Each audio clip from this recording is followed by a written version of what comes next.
Price lord. Hallelujah. ಕರ್ತನೆ, ಈ ದಿನವನ್ನು ನಮಗೆ ಆಯುಸ್ಸಿನಲ್ಲಿ ಒಂದು ದಿನವನ್ನು ಸೇರಿಸಿಕೊಟ್ಟದ್ದಕ್ಕಾಗಿ ನಿನಗೆ ಸ್ತೋತ್ರವನ್ನು ಸಲ್ಲಿಸಿದ್ದೇವೆ ಸ್ವಾಮಿ. ಇದು ನಮ್ಮೆಲ್ಲರನ್ನ ಆಶೀರ್ವದಿಸಿ ಈ ದಿನ ಯೇಸು ಕ್ರಿಸ್ತನ ಸಂದೇಶ ಲೋಕಕ್ಕೆ ಯೇಸು ಬಂದದ್ದು ಏತಕ್ಕಾಗಿ ಎಂಬುದನ್ನು ಕುರಿತು ನಾವಿಂದು ಧ್ಯಾನಿಸುವರಾಗಿದ್ದೇವೆ. ಪ್ರಿಯ ಸಹೋದರ, ಪ್ರಿಯ ಸಹೋದರಿಯೇ, ಯೇಸು ಕ್ರಿಸ್ತನು ಈ ಲೋಕಕ್ಕೆ ಬಂದದ್ದು ಧರ್ಮವನ್ನು ಸ್ಥಾಪಿಸುವುದಕ್ಕೆ ಅಲ್ಲ, ಬದಲಾಗಿ ಯೇಸು ಈ ಲೋಕಕ್ಕೆ ಬಂದದ್ದು 3 ಉದ್ದೇಶವನ್ನು ಇಟ್ಟು ಈ ಲೋಕಕ್ಕೆ ಯೇಸು ಬಂದದ್ದು. ಒಂದನೇ ಉದ್ದೇಶ, ಯೇಸು ಕ್ರಿಸ್ತನ ಉದ್ದೇಶ ಈ ಲೋಕದಲ್ಲಿ ದೇವನು ಆತನ ಸುವಾರ್ತೆಯನ್ನು ಸಾರುವುದಕ್ಕಾಗಿ ಪರಲೋಕದ ಮಹಾ ದ್ವಾರದೊಂದಿಗೆ ಪ್ರತಿಯೊಂದು ಮನುಷ್ಯನು ಪ್ರವೇಶಿಸುವುದಕ್ಕಾಗಿಯೇ ಆತನ ಸುವಾರ್ತೆಯನ್ನು ಈ ಲೋಕಕ್ಕೆ ಸಾರುವುದಕ್ಕಾಗಿ ಯೇಸು ಕ್ರಿಸ್ತನು ಬಂದದ್ದು. ನಾವು ಈ 4 ಈ ಮತ್ತಾಯನ ಶುಭ ಸಂದೇಶ, ಲೂಕನ ಶುಭ ಸಂದೇಶ ಹಾಗೂ ಮಾರ್ಕನ ಶುಭ ಸಂದೇಶ, ಯೋಹಾನನ ಶುಭ ಸಂದೇಶದಲ್ಲಿ 4 ಶುಭ ಸಂದೇಶಗಳಲ್ಲಿ ನಾವು ನೋಡುವಾಗ ಯೇಸು ಕ್ರಿಸ್ತನ ವಾಗ್ದಾನದ ವಾಕ್ಯಗಳು ಇದಾಗಿದೆ: ನಾನು ಬಂದದ್ದು ಈ ಲೋಕಕ್ಕಲ್ಲ, ಈ ಲೋಕದ ಕಾರ್ಯಕ್ಕಾಗಿ ಅಲ್ಲ ಎಂಬುದಾಗಿ ಸ್ಪಷ್ಟವಾಗಿ ಸ್ವಾಮಿ ನಮಗೆ ತಿಳಿಸಿರುವುದು. ಹಾಗಾದರೆ ಯೇಸು ಈ ಲೋಕಕ್ಕೆ ಬಂದದ್ದು ಉದ್ದೇಶ ಕ್ರಿಸ್ತನ ಸಂದೇಶವನ್ನು ನಮ್ಮ ಹೃದಯದಲ್ಲಿ ಬಿತ್ತುವುದಕ್ಕಾಗಿ. ಈ ಬಿತ್ತುವಂಥ ಈ ಸಂದೇಶ ನಮ್ಮೆಲ್ಲರನ್ನ ಮಾನಸಾಂದ್ರಗೊಳಿಸುವಂಥ ಹಾಗೂ ನಮ್ಮನ್ನು ದೈವಿ ಕಡೆಗೆ ಕೊಂಡೋಗುವಂಥ ಒಂದು ಸದುದ್ದೇಶದಿಂದವೇ ಯೇಸು ಈ ಲೋಕಕ್ಕೆ ಬಂದದ್ದು. ಈ ಯೇಸು ಬಂದಂಥ ಉದ್ದೇಶ ಒಂದನೆಯದು, ಯೇಸು ಕ್ರಿಸ್ತನ ಪರಿಶುದ್ಧವಾದಂಥ ಸ್ವಾರ್ಥೆಯು ಪ್ರತಿಯೊಂದು ಮಾನವನು ಅರ್ಥೈಸಿಕೊಂಡು ಪರಲೋಕವನ್ನು ಸೇರುವಂಥ, ಪರಲೋಕದಲ್ಲಿ ಯೇಸುವನ್ನು ಸ್ತುತಿಸುವಂಥ, ಮಹಿಮೆ ಪಡಿಸುವಂಥ ಒಂದು ಕಾರ್ಯಕ್ಕಾಗಿಯೇ ಯೇಸು ಬಂದದ್ದು. ಎರಡನೇ ಉದ್ದೇಶ, ಪ್ರಿಯ ಸಹೋದರ, ಪ್ರಿಯ ಸಹೋದರಿಯೇ, ಪಾಪವನ್ನು ಕ್ಷಮಿಸಲಲ್ಲ, ಪಾಪವನ್ನು ನಮ್ಮಿಂದ ತೆಗೆದುಹಾಕುವುದಕ್ಕಾಗಿ, ಪಾಪದಿಂದ ಬಿಡುಗಡೆ ಮಾಡುವುದಕ್ಕಾಗಿ, ಪಾಪದಿಂದ ನಮ್ಮೆಲ್ಲರನ್ನ ಬಿಡುಗಡೆ ಮಾಡಿ ನಾನು ಬಂದದ್ದು ಲೋಕಕ್ಕೆ ಪಾಪಿಗಳನ್ನು ಪ್ರೀತಿಸುವುದಕ್ಕಾಗಿ, ಪಾಪವನ್ನು ಅವನಿಂದ ತೆಗೆಯುವುದಕ್ಕಾಗಿಯೇ ನಾನು ಈ ಲೋಕಕ್ಕೆ ಬಂದದ್ದು ಎಂಬುದಾಗಿ ಸ್ಪಷ್ಟವಾಗಿ 4 ಅಧ್ಯಾಯಗಳಲ್ಲಿ ನಾವು ನೋಡ್ತೇವೆ. ಈ 3ನೇ ಉದ್ದೇಶ, ಯೇಸು ಕ್ರಿಸ್ತನನ್ನು ಯಾರೆಲ್ಲ ವಿಶ್ವಾಸಿಸುತ್ತಾರೋ, ಯೋಹಾನನ ಶುಭ ಸಂದೇಶ 3ನೇ ಅಧ್ಯಾಯ ವಾಕ್ಯ 16ರಲ್ಲಿ ಸ್ಪಷ್ಟವಾಗಿ ತಿಳಿಸಿದಂಥ ವಾಗ್ದಾನದ ವಾಕ್ಯ, ಪುನರುತ್ಥಾನ ಹೊಂದಿದಂಥ ಯೇಸುವನ್ನು. ಪ್ರಿಯರೇ, ಇಲ್ಲಿ ವಾಕ್ಯ ಹೇಳ್ತದೆ ಪುನರುತ್ಥಾನ ಹೊಂದಿದಂಥ ಯೇಸು. ಏತಕ್ಕಾಗಿ ಆ ವಾಕ್ಯವನ್ನು ಅಲ್ಲಿ ಉಪಯೋಗಿಸಿದ್ದು? ಯೇಸು ಕ್ರಿಸ್ತನು ಪೂರ್ಣವಾದಂಥ ಮನುಷ್ಯ, ಪೂರ್ಣವಾದಂಥ ದೈವತ್ವವನ್ನು ಗುರುತಿಸುವಂಥದ್ದು. ಪೂರ್ಣ ಎಂಬ ಅರ್ಥ, ಆತನು ಈ ಲೋಕದಲ್ಲಿ ಮನುಷ್ಯನು ಕೊಟ್ಟಂಥ ಶಿಕ್ಷೆಯನ್ನು ತಾತ್ಸಾರ ಮಾಡದೆ ಆತನು ಪ್ರತಿಯೊಬ್ಬರನ್ನು ಕ್ಷಮಿಸಿ ಪಾಪದಿಂದ ಪ್ರತಿಯೊಂದು ವ್ಯಕ್ತಿಗಳನ್ನು ಬಿಡುಗಡೆ ಮಾಡುವುದಕ್ಕಾಗಿ ಬಂದಂಥ ಉದ್ದೇಶವನ್ನು ಲೋಕದಲ್ಲಿ ಪುನರುತ್ಥಾನದ ನಂತರ ಯಾರೆಲ್ಲ ಆ ಕ್ರಿಸ್ತನನ್ನು ನನ್ನ ರಕ್ಷಕ ಎಂಬುದಾಗಿ ಒಪ್ಪಿಕೊಳ್ಳುತ್ತಾನೋ ಅಂಥವನು ಈ ಲೋಕದಲ್ಲಿ, ಈ ಲೋಕ ಹಾಗೂ ಮರುಲೋಕ ಹೊಂದಿದೆ. ಮರಣದ ನಂತರ ನಮಗೆ ಈ ಮನುಷ್ಯನ ಈ ಆತ್ಮ ಮತ್ತು ಶರೀರ ಜೀವಕ್ಕೆ, ಪ್ರಿಯರೇ, 2 ಮರಣವನ್ನು ನಾವು ನೋಡ್ತೇವೆ. ಪ್ರಕಟಣಾ ಗ್ರಂಥದಲ್ಲಿ 21ನೇ ಅಧ್ಯಾಯ ವಾಕ್ಯ 8ರಲ್ಲಿ ನಾವು ನೋಡ್ತೇವೆ 2 ಮರಣದ ಬಗ್ಗೆ. ಇಲ್ಲಿ ಯೇಸು ಈ ಲೋಕಕ್ಕೆ ಬಂದದ್ದು ಮರುಲೋಕದ ಕಾರ್ಯವನ್ನು ತಿಳಿಸುವುದಕ್ಕಾಗಿ, ನಿತ್ಯ ಜೀವವನ್ನು ಮನುಷ್ಯನಿಗೆ ಉಂಟು ಎಂಬುದಾಗಿ ಗೋಚರಪಡಿಸುವುದಕ್ಕಾಗಿಯೇ ಯೇಸು ಕ್ರಿಸ್ತನು ಈ ಲೋಕಕ್ಕೆ ಬಂದದ್ದು ಈ 3 ಉದ್ದೇಶವನ್ನು ಇಟ್ಟು. ಹಾಗಾದರೆ ಪ್ರಿಯರೇ, ನಮ್ಮ ಒಂದೊಂದು ವ್ಯಕ್ತಿತ್ವವನ್ನು ನಾವು ಈ ನಿಮಿಷದಲ್ಲಿ ಪ್ರಕಟಿಸುವುದಾದರೆ, ನಾನು ಕ್ರಿಸ್ತನ ಸಂದೇಶವನ್ನು ಕೇಳಿದ ಒಂದು ಆರಿಸಲ್ಪಟ್ಟಂಥ ಒಂದು ಉತ್ತಮವಾದಂಥ ಕ್ಯಾಥಲಿಕ್ ಸಭೆಯಲ್ಲಿ ನಾನು ರಕ್ಷಣೆಯನ್ನು ಹೊಂದಿಕೊಂಡಿದ್ದೇನಾ? ಈ ಪ್ರಶ್ನೆಗೆ ಉತ್ತರ, ಸ್ನಾನಾದೀಕ್ಷೆ ಪಡೆದ ಒಂದೊಂದು ವ್ಯಕ್ತಿಯು ಈ ಲೋಕದಲ್ಲಿ ಲೋಕೋದ್ಧಾರಕನ ನಿತ್ಯ ಜೀವದ ಆದಿಯಲ್ಲಿ ನಮ್ಮನ್ನು ನಡೆಸುವ ಆತನನ್ನು ನಾನು ಹಿಂಬಾಲಿಸಿದಾಗ ಮಾತ್ರವೇ ನಮ್ಮೆಲ್ಲರಿಗೂ ಈ ವಾಗ್ದಾನದ ವಾಕ್ಯ ಸಂಪೂರ್ಣವಾಗಲಿಕ್ಕೆ ಸಾಧ್ಯ. ಪ್ರಿಯ ಸಹೋದರ, ಪ್ರಿಯ ಸಹೋದರಿಯೇ, ಹಾಗಾದರೆ ನಮ್ಮೆಲ್ಲರ ಜವಾಬ್ದಾರಿ ಏನು? ದೀಕ್ಷೆ ಪಡೆದಂಥ ಒಂದೊಂದು ವ್ಯಕ್ತಿಗಳ ಜವಾಬ್ದಾರಿ ಏನು? ಇದು ಸಭೆಯ ಜವಾಬ್ದಾರಿಯಾ, ಇಲ್ಲ ಗುರುಗಳ ಜವಾಬ್ದಾರಿಯಾ, ಇಲ್ಲ ಒಂದು ಕನ್ಯಾಸ್ತ್ರೀ ಜವಾಬ್ದಾರಿಯಾ? ಈ ಪ್ರಶ್ನೆಗೆ ನಮ್ಮಲ್ಲೇ ಆತ್ಮಲೋಕನೆ ಮಾಡಿಕೊಂಡಾಗ ದೇವನ ವಾಕ್ಯ ಹೇಳ್ತದೆ, ದೀಕ್ಷೆ ಪಡೆದ ಪ್ರತಿಯೊಂದು ವ್ಯಕ್ತಿಗೂ, ಮತ್ತಾಯನ ಶುಭ ಸಂದೇಶ 28ನೇ ಅಧ್ಯಾಯ ವಾಕ್ಯ 19ರಲ್ಲಿ ಈ ರೀತಿಯಾಗಿ ಬರೆಯಲ್ಪಟ್ಟಿದೆ, ಹೋಗಿರಿ, ಶುಭ ಸಂದೇಶವನ್ನು ಜಗಕ್ಕೆ ಸಾರಿರಿ. ಎಂಥ ವಾಕ್ಯವನ್ನು ದೇವರು ನಮಗೆ ಕೊಟ್ಟಿದ್ದಾರೆ. ಅದು ಮಾತ್ರವಲ್ಲ, ರೋಗಿಗಳನ್ನು ಸ್ವಸ್ಥ ಮಾಡಿರಿ, ದೆವ್ವಗಳನ್ನು ಬಿಡಿಸಿರಿ ಎಂಬುದಾಗಿ. ಈ ವಾಕ್ಯದ ಪ್ರಕಾರ ಕ್ರಿಸ್ತನ ಪರಿಶುದ್ಧ ಸಾನ್ನಿಧ್ಯದಲ್ಲಿ ತ್ರಯೇಕತ್ವದಲ್ಲಿ ದೀಕ್ಷೆ ಪಡೆದಂಥ ಒಂದು ವ್ಯಕ್ತಿ ಕ್ರಿಸ್ತನ ಸಂದೇಶವನ್ನು ಯಾವ ರೀತಿಯಲ್ಲಿ ನಾವು ಸಾರ್ತಿದ್ದೇವೆ, ಯಾವ ರೀತಿಯಲ್ಲಿ ಒಂದು ಅಕ್ರೈಸ್ತನನ್ನು, ಒಂದು ಕ್ರಿಸ್ತನೇ ಅರಿಯದಂಥ ಒಂದು ವ್ಯಕ್ತಿಯನ್ನು ಕ್ರಿಸ್ತನ ಬಳಿಗೆ ಕರೆದುಕೊಂಡು ಬರುವಂಥ ಒಂದು ಯೋಜನೆ, ಒಂದು ಕಾರ್ಯ ನನ್ನದಾಗಿದೆ ಎಂಬುದಾಗಿ ಆತ್ಮಲೋಕನೆ ಮಾಡಿಕೊಳ್ಳಿ ಪ್ರಿಯರೇ. ಪ್ರಿಯ ಸಹೋದರ, ಪ್ರಿಯ ಸಹೋದರಿ, ನಿನ್ನಿಂದ ಏಸು ಬಯಸುವುದು ಇದನ್ನೇ. ನಿನ್ನಿಂದ ದೀಕ್ಷೆ ಪಡೆದಂಥ ಪ್ರತಿಯೊಂದು ವ್ಯಕ್ತಿಯ ಕರ್ತವ್ಯ ಇದನ್ನೇ. ಆದರೆ ನಾನು ಏನು ಮಾಡ್ತಿದ್ದೇನೆ, ಯಾವ ರೀತಿಯಲ್ಲಿ ನನ್ನ ಬದುಕು, ಸ್ವಲ್ಪ ಚಿಂತೆ ಮಾಡಿ ನೋಡ್ರಿ. ನನ್ನ ಬದುಕಿನಲ್ಲಿ ಯೇಸುವನ್ನು ಎಷ್ಟು ಜನಕ್ಕೆ ನಾನು ಸಾರಿ ಹೇಳಿದ್ದೇನೆ, ಎಷ್ಟು ಜನಕ್ಕೆ ನನ್ನ ಯೇಸುವನ್ನು ಕೊಟ್ಟಿದ್ದೇನೆ. ಈ ಪರಿಶುದ್ಧವಾದಂಥ ಗ್ರಂಥ ನಿನ್ನ ಜೀವಿತದಲ್ಲಿ, ನಿನ್ನ ಹೃದಯದಲ್ಲಿ ಬರೆಯಲ್ಪಟ್ಟಿದೆ ಎಂಬುದಾಗಿ ಚಿಂತಿಸುವಾಗ ಸ್ವಲ್ಪ ಆತ್ಮಾಲೋಕನೆ ಮಾಡಿಕೊಳ್ಳಿ ನೋಡೋಣ. ನಾವು ಈ ಲೋಕದಲ್ಲಿ ಒಳ್ಳೆಯದೇ ಬೇಕು, ಒಳ್ಳೆಯದೇ ಆಗಬೇಕು ಎಂಬುದಾಗಿ ಪ್ರತಿ ಕ್ಷಣ, ಪ್ರತಿದಿನ ಬಲಿಪೂಜೆ, ಪ್ರಾರ್ಥನೆ, ಧ್ಯಾನಕೂಟಗಳಲ್ಲೆಲ್ಲ ಕೇಳಿಕೊಳ್ಳುವಂಥದ್ದು, ನನಗಿದಾಗಬೇಕು, ಅದಾಗಬೇಕು ಎಲ್ಲವೂ ಕೇಳುವಂಥ ಕಾರ್ಯವೇ. ಆದರೆ ದೇವನಿಗೆ, ಸಭೆಗೆ, ಪರಲೋಕಕ್ಕೆ ನಾನು ಏನು ಮಾಡಿದ್ದೇನೆ? ಇದು ಮುಖ್ಯವಾದಂಥ ಪ್ರಶ್ನೆ. ಇದಕ್ಕಾಗಿ ಯೇಸು ನಿಮ್ಮನ್ನು, ನನ್ನನ್ನು ಆರಿಸಿಕೊಂಡದ್ದು. ಪ್ರಿಯ ಸಹೋದರ, ಪ್ರಿಯ ಸಹೋದರಿಯರೇ, ಅದಕ್ಕಾಗಿ ಯೇಸು ಪ್ರತಿಯೊಂದು ವ್ಯಕ್ತಿಗಳನ್ನು ಕಣ್ಣಲ್ಲಿ ಕಣ್ಣಿಟ್ಟು ನೋಡುವಂಥ ದೇವನು. ಮೊದಲನೆಯ ಪಾಪ ಮಾಡಿದಂಥ ನಮ್ಮ ಪೂರ್ವಿಕರಾದಂಥ ನಮ್ಮ ತಂದೆ ತಾಯಿ, ಆದಿ ತಂದೆ ತಾಯಿ ಆದಾಮನು ಪಾಪ ಮಾಡಿದಾಗ ಸರ್ವೇಶ್ವರನಾದಂಥ ದೇವನು, ಆದಾಮನೇ ಎಲ್ಲಿದ್ದೀಯ? ಪ್ರಿಯ ಸಹೋದರ, ಪ್ರಿಯ ಸಹೋದರಿಯೇ, ಇಂದು ನೀವು ನಾನು ಪಾಪ ಮಾಡುವಾಗ ದೇವನ ವಾಕ್ಯ, ದೇವನ ಧ್ವನಿ, ಮಗಳೇ, ಮಗನೇ, ನಿನ್ನ ಹೆಸರನ್ನು ಸಂಬೋಧಿಸಿ ದೇವನು, ಸರ್ವೇಶ್ವರನಾದ ದೇವನು ನಮ್ಮನ್ನು ಕೇಳುವಾಗ ನಿನ್ನ ಉತ್ತರ ಏನು? ಇಲ್ಲಿ ದೇವನು, ಆ ಪರಿಶುದ್ಧವಾದಂಥ ದೇವನು ನಮ್ಮೆಲ್ಲರನ್ನ ಈ ಲೋಕದಲ್ಲಿ ಆತನ ಕೆಲಸಕ್ಕಾಗಿ ನೇಮಿಸಿದಂಥ ದೇವನು ಪಾಪ ಮಾಡುವಂಥ ಸಂದರ್ಭ, ನಾವು ತಂದೆಯನ್ನು ಬಿಟ್ಟು ಆ ದೇವನ ಸಾನ್ನಿಧ್ಯವನ್ನು ಬಿಟ್ಟು ಸರಿಯುವಾಗ, ಪ್ರಿಯ ಸಹೋದರ, ಪ್ರಿಯ ಸಹೋದರಿಯೇ, ನಿನ್ನ ಹೆಸರನ್ನು ಕೂಗಿ ದೇವನು ಎಲ್ಲಿದ್ದೀಯ? ಎರಡನೇ ಧ್ವನಿ, ತನ್ನ ತಮ್ಮನನ್ನು ಕೊಂದಂಥ ಆದಿಕಾಂಡ 4ನೇ ಅಧ್ಯಾಯದಲ್ಲಿ ಏಬೇಲನ ಕಾರ್ಯವನ್ನು ನಾವು ನೋಡುತ್ತೇವೆ. ಈ ಅಣ್ಣ ತಮ್ಮ, ಸ್ವಂತ ಅಣ್ಣ ತಮ್ಮ, ಲೋಕದಲ್ಲಿ ಬೇರೆ ಯಾರೂ ಇಲ್ಲ, 4 ಜನ ಇರುವಂಥ ಆ ದಿನಗಳಲ್ಲಿ ಅಣ್ಣ ತಮ್ಮನನ್ನು ಕೊಂದಾಗ, ಇದೋ ನಿನ್ನ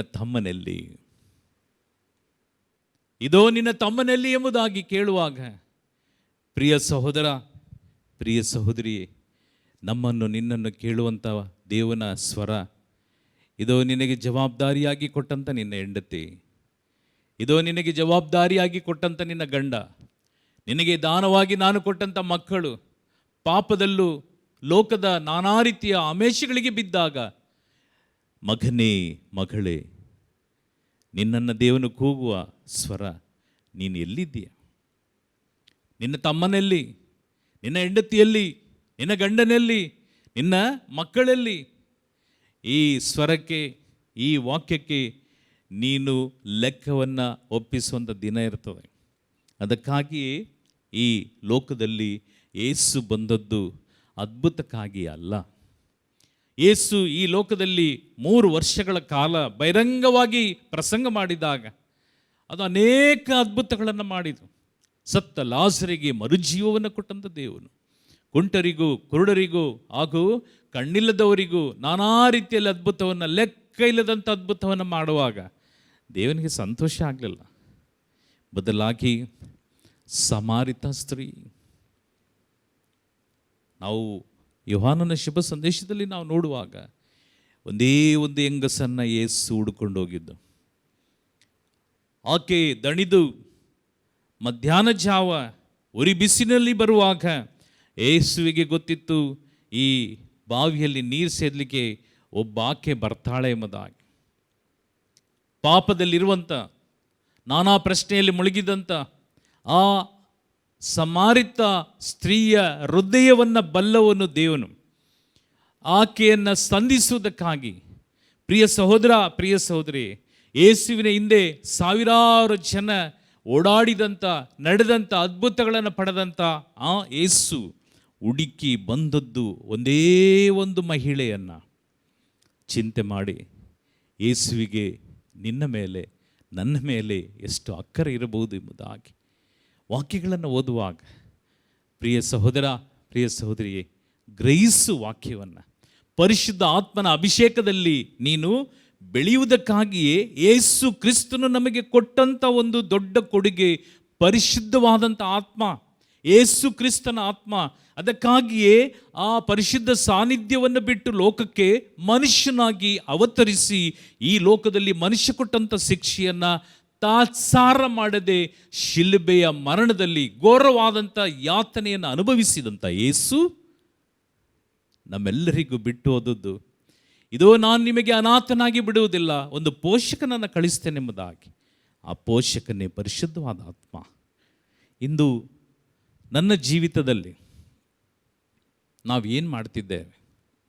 ಎಷ್ಟು ಆತ್ಮಗಳನ್ನು ನಾನು ದೇವನ ಸಾನ್ನಿಧ್ಯಕ್ಕೆ ಕೊಂಡು ಬರ್ತಿದ್ದೇನೆ? ಚಿಂತಿಸಿ ನೋಡಿ ಪ್ರಿಯ ಸಹೋದರ, ಪ್ರಿಯ ಸಹೋದರಿಯೇ.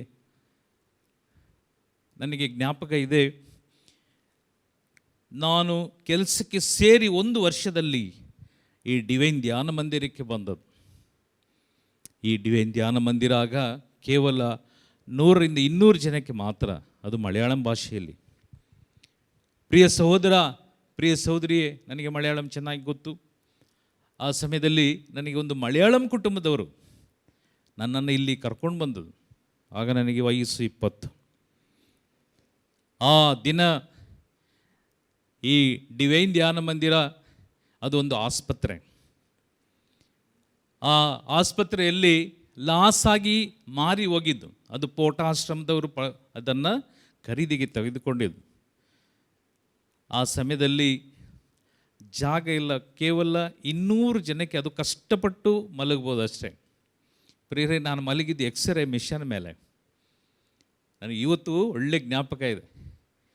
ಎಕ್ಸ್ರೇ ಮಿಷನ್ ಮೇಲೆ ನನ್ನನ್ನು ಒಂದು ಕನ್ಯಾಸ್ತ್ರೀ, ಮೊನ್ನೆ ಇದೇ ನಿನ್ನ ಬೆಡ್, ಈ ಮಿಷನ್ ಮೇಲೆ ನನ್ನ ಬೆಡ್ಡು ಇದೇ, ನಿನಗೆ 1 ವಾರ ಇಲ್ಲೇ ಮಲಗಬೇಕೆಂಬುದಾಗಿ ಒಂದು ಚಾಪೆ, ಒಂದು ದಿಂಬು ಕೊಟ್ಟದ್ದು. ಆ ಚಿಕ್ಕ ಪ್ರಾಯದಲ್ಲಿ ಏನು ಅರಿಯದಂಥ, ಸಭೆಯ ವಾಕ್ಯದ ಗೂಢಾರ್ಥ ಅರಿಯದಂಥ, ಹಾಗೂ ರಾಷ್ಟ್ರೀಯದಲ್ಲಿ ಹಾಗೂ ರಾಜಕೀಯದಲ್ಲಿ ಭಯಂಕರವಾಗಿ ಬೆಳೆದಂಥ ನನ್ನನ್ನು ದೇವನು ಕರೆದದ್ದು ಈ ಪರಿಶುದ್ಧ ಸಾನ್ನಿಧ್ಯದಲ್ಲಿ ಈ ಒಂದು ಸಂಸ್ಥೆಗೆ, ಈ ಒಂದು ಪಕ್ಷಕ್ಕೆ ನೀನು ಕೆಲಸ ಮಾಡಬೇಕೆಂಬುದಾಗಿ ಅಂದು ಸಮಾರಿತ ಸ್ತ್ರೀಯನ್ನು ಕರೆದಾಗೆ ಆ ಚಿಕ್ಕ ಪ್ರಾಯದಲ್ಲಿ ನಾನು ಬೆಳೆದು ನಿಂತಹ ರಾಜಕೀಯದಲ್ಲಿ ದೇವನು ನನ್ನನ್ನು ಒಂದು ಕುಟುಂಬದ ಮೂಲಕ, ಒಂದು ವ್ಯಕ್ತಿಯ ಮೂಲಕ ನನ್ನನ್ನು ಇಲ್ಲಿ ಬರಮಾಡಿದ. ಅಂದು ದೇವನ ಆಶೀರ್ವಾದದೊಂದಿಗೆ ಈ ವಾಕ್ಯದ ಗೂಢಾರ್ಥವನ್ನು ಅಂದಿನಿಂದ ನಾನು ಅಭ್ಯಾಸ ಮಾಡಿ, ಪ್ರಿಯ ಸಹೋದರ, ಪ್ರಿಯ ಸಹೋದರಿಯ, ಲೆಕ್ಕ ಇಲ್ಲದಷ್ಟು ನಾನು ಧ್ಯಾನವನ್ನು ಕೂಡಿದ್ದೇನೆ ಈ ಕೇರಳದಲ್ಲಿ. ಅದು ಮಾತ್ರವಲ್ಲ, ನಾನು, ನನ್ನ ಹೆಂಡತಿ, ನನ್ನ ಮಗು 94ನೇ ಇಸ್ವಿಯಲ್ಲಿ ಮಲಯಾಳಂ ಸೆಕ್ಷನಲ್ಲಿ ನಾನು ಧ್ಯಾನ ಕೂಡಿ ಅಲ್ಲಿ ಫಾದರ್ ಪಣಿಕಲ್ ಅವರು ನನ್ನನ್ನು ಹೆಸರು ಹಿಡಿದು ಕರೆದಿದ್ದು. ನನಗೆ ಭಯ, ಇಲ್ಲಿ ಒಂದು ವ್ಯಕ್ತಿಯನ್ನು ಯೇಸು ಮುಟ್ತಿದ್ದಾರೆ. ಅದಾದಮೇಲೆ ಅವನ ಹೆಸರು ಆನಂದ್ ಎಂಬುದಾಗಿ. ನನ್ನ ಹೆಸರು ಆನಂದ್. ನಾನು ನನ್ನ ಹೆಂಡತಿಗೆ ಹೇಳಿದೆ, ಇಷ್ಟು 1000 ಜನದಲ್ಲಿ ಎಷ್ಟು ಆನಂದ್ ಇದ್ದಾರೆ, ಸುಮ್ಮನೆ ಕೂರಬೇಕು ಎಂಬುದಾಗಿ. ಇದು ನನ್ನ ಸಾಕ್ಷಿ ಹೇಳಬೇಕೆಂಬುದಾಗಿ ಎಲ್ಲ ಕಡೆ ಹೇಳ್ತೇನೆ ನಾನು. ಪ್ರಿಯರೇ, ಹಾಗೆ ನಾನು ಒಂದು ಕಡೆ ಭಯ, ಇನ್ನೊಂದು ಕಡೆ ಅಹಂಕಾರ, ನಾನಲ್ಲ ಎಂಬುದಾಗಿ ಕೂತಂಥ ಸಮಯದಲ್ಲಿ ಅದೇ ಆರಾಧನೆಯಲ್ಲಿ ಇನ್ನು ಮುಂದುವರಿಸುತ್ತಾ ಗುರುಗಳು ಹೇಳಿದರು, ಒಂದು ಬ್ಲೂ ಬನಿಯನ್ ಹಾಕಿದಂಥ ಒಂದು ಯುವಕನನ್ನು ದೇವನು ಮುಟ್ತಾ ಇದ್ದಾರೆ ಎಂಬುದಾಗಿ. ನಾನು ಹಾಕಿದ್ದು ಬ್ಲೂ ಬನಿಯನ್ನು. ನನ್ನೇ ಅರಿಯದಂತೆ ನಾನು ಆಗ ಪ್ಲಾಸ್ಟಿಕ್ ಚೇರಲ್ಲ, ಕಬ್ಬಿಣದ ಚೇರ್, ಫೋಲ್ಡಿಂಗ್ ಚೇರ್ ಇತ್ತು. ಅದರ ಮೇಲೆ ನಾನು ನಿಂತು, ನಾನು ಯಾವಾಗಲೂ ಹಾಲೆಲೂಯ ಕರೆದವನಲ್ಲ, ಪ್ರೇಸ್ ಲಾರ್ಡ್ ಹೇಳಿದವನಲ್ಲ.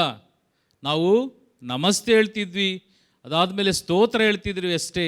ಹಾಲೆಲೂಯ ಹೇಳುವವರು ಪೆಂಟೆಕೋಸ್ಟ್ ಎಂಬುದಾಗಿ ಅಂದು ತಿಳಿದಂಥ ನನ್ನನ್ನು, ನಾನು ಅನೇಕರನ್ನು ಹೀಯಾಳಿಸಿದಂಥ ನಾನು ಅಂದು ನನ್ನ ಬಾಯಲ್ಲಿ ಅರಿಯದೆ ಯೇಸು ಕ್ರಿಸ್ತನನ್ನು ಕರೆದದ್ದು, ಇದೋ ಹಾಲೆಲೂಯ ಪ್ರೇಸ್ ಲಾರ್ಡ್ ಎಂಬುದಾಗಿ ಉಚ್ಚ ಸ್ವರದಿಂದ ಕೂಗಿ ಕಣ್ಣೀರಿಟ್ಟು ಭಯದಿಂದ ನಿಂತಾಗ ಗುರುಗಳು ಹೇಳಿದರು, ಆರಾಧನೆ ಮುಗಿದು ನನ್ನ ನೋಡಬೇಕೆಂಬುದಾಗಿ.